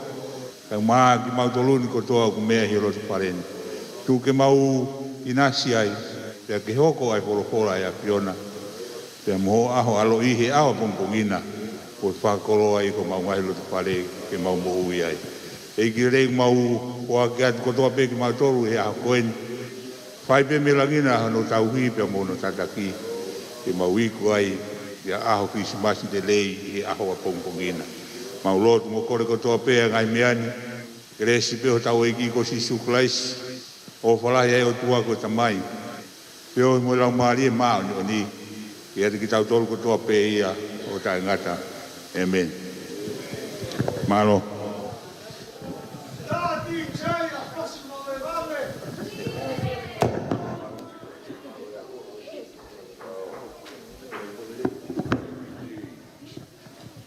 Whamalo atu ko lawa e tau ngai whatongia. Ata ape ma whanaia. Ka kotui ko e lotu tuku e ne tau whiohi. E whahoko he tokoni sea. E aho koe ni. Pai e kupopo aki ofa atu kate ki mautolu. Pa mo tala monu. Whatawangi ke mo mao aho Christmas fia mo fonu keresi foki e aho apongpongina ta peki ha tau fo o monu ia o whalahi atu au pito. Malo. Whamalo make he fuendi ki a Paula moi moi ka uma ono hoa ko iko e whaifatongia hono laivi ate tau polo kalama. Whamalo fuendi ki TJ ko iko e ngahi whasi mahari e aho koe ni. Whamalo atu kate ki mautolu. Mo he tau ka umarepa whamalo atu ke ngahi whamiri hono kotoa tangata ik whaifekau William ni te mohenga ka umahasata. Ki mau tolu kotoa pe kau whakamalo loto hou ngatu. Whamoremore pe na tau mia hata. Nisa kau mateni pe moi whamiri. Whakamalo loto hou ngatu kate ki mau tolu.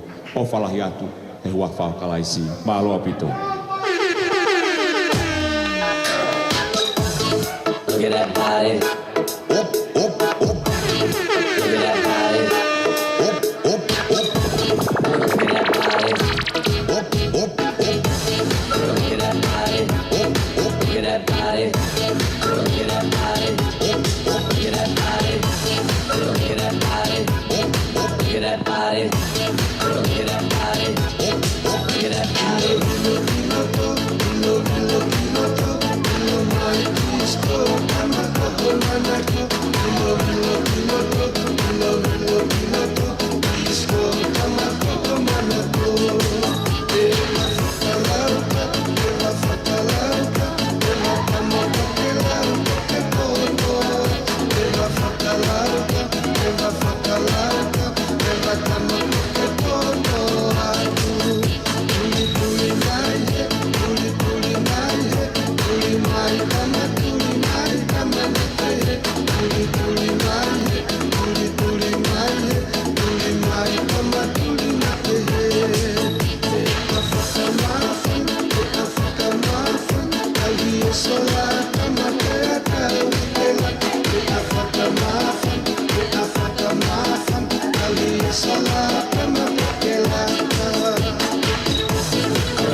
Jerusalema ikhaya lami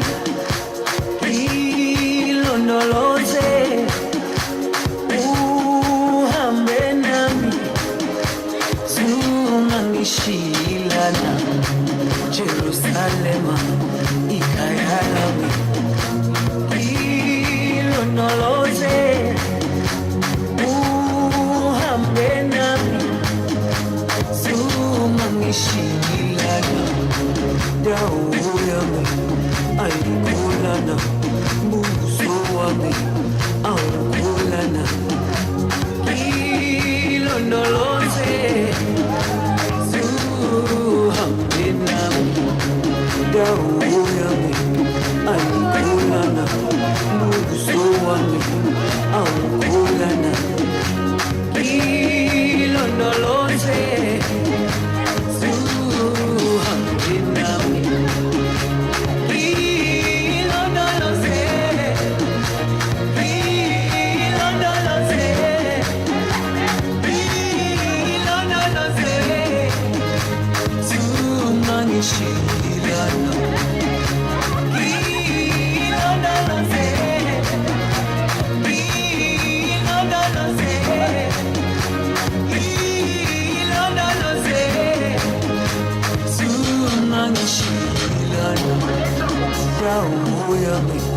Ayukulana, buso wami, awukulana, ilondoloze, zuhambe nami, dawo yami, ayukulana, buso wami, awukulana, ilondoloze.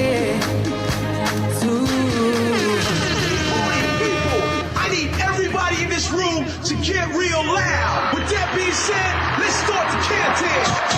10, 9, 8, 7, 6, 5, 4. Oppan Gangnam Style. Oh yeah. Oppan Gangnam Style. Oppan Gangnam Style. Oh yeah. Oppan Gangnam Style.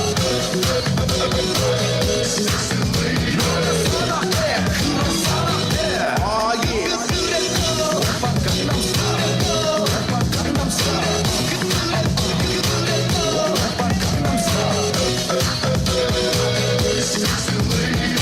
Oppan Gangnam. Well, Joanna, she runs a country. She runs in Durban and the T-Rans Park. She makes a few of her people happy. Oh, she don't care about the rest at all. She's got a system they call apartheid. It keeps her brother in a subjection. But maybe pressure will make Joanna see how everybody could live as one. Oh, give me hope, Joanna. Oh, Joanna, give me hope. Joanna, for the money come. Give me hope, Joanna. Oh, Joanna, oh, before the money come.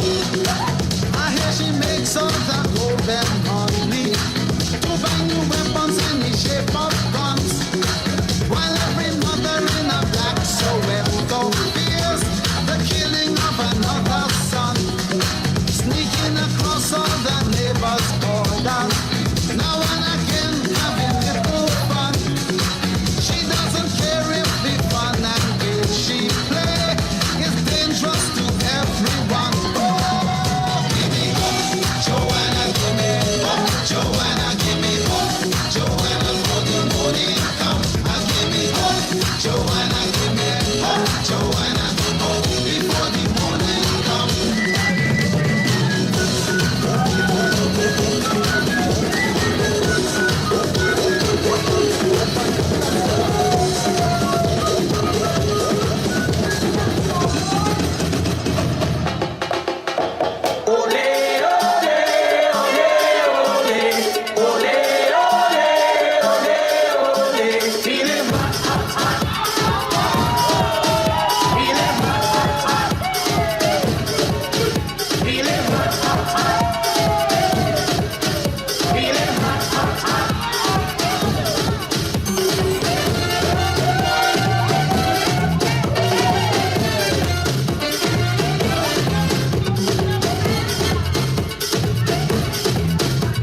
track, nigga. Yo más quiero, yo voy con lo que Dios me dio. A las mujeres de ellos, mira cómo yo le doy. Las pongo así, le camino así, yo le bajo así, me la como así. Así, así, así, así, así. Hey.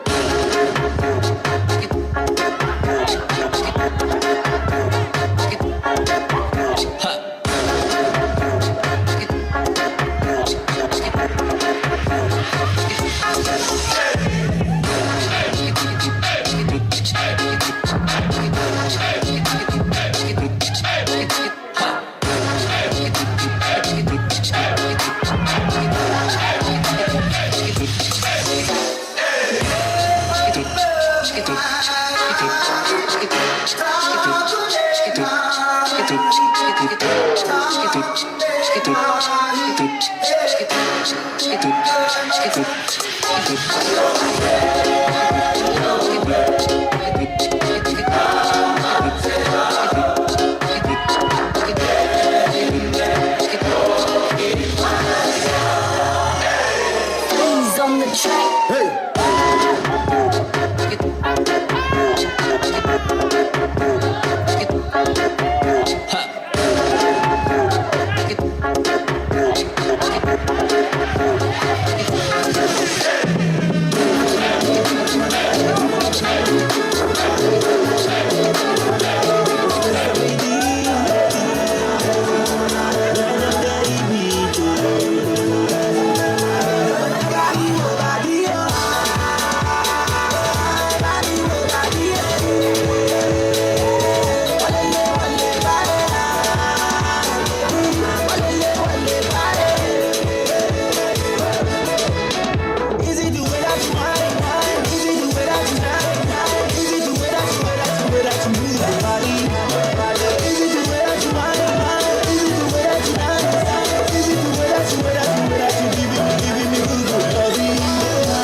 سلم لغرام ده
man, you realize that every time you run off to the land of opportunity, ain't no one to know the money, the capital of it. Still you survive in a stand through the constant pressure, victimization.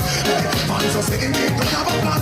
So when you say no, they don't have a plan. Just put out one plan. Can't like the plan, so run over the place to them. They don't want them, they have a time without no question. Send them right back in them one land. Regulation, up to the immigration law. If you can't check over the sorrow, no one needs to do to a certain class. When you get the fan, no one can.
Say heaven.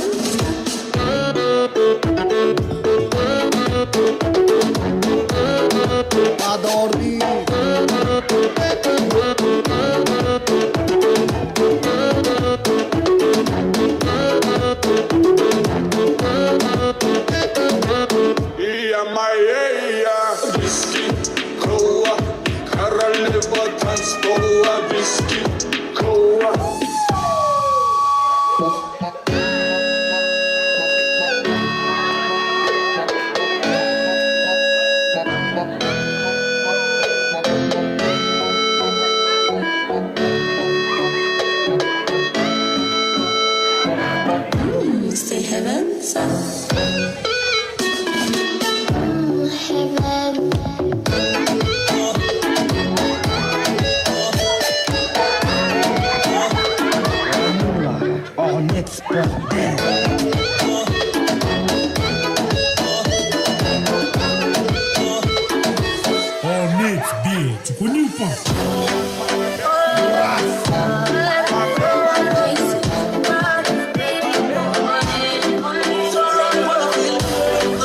So let me have my way now.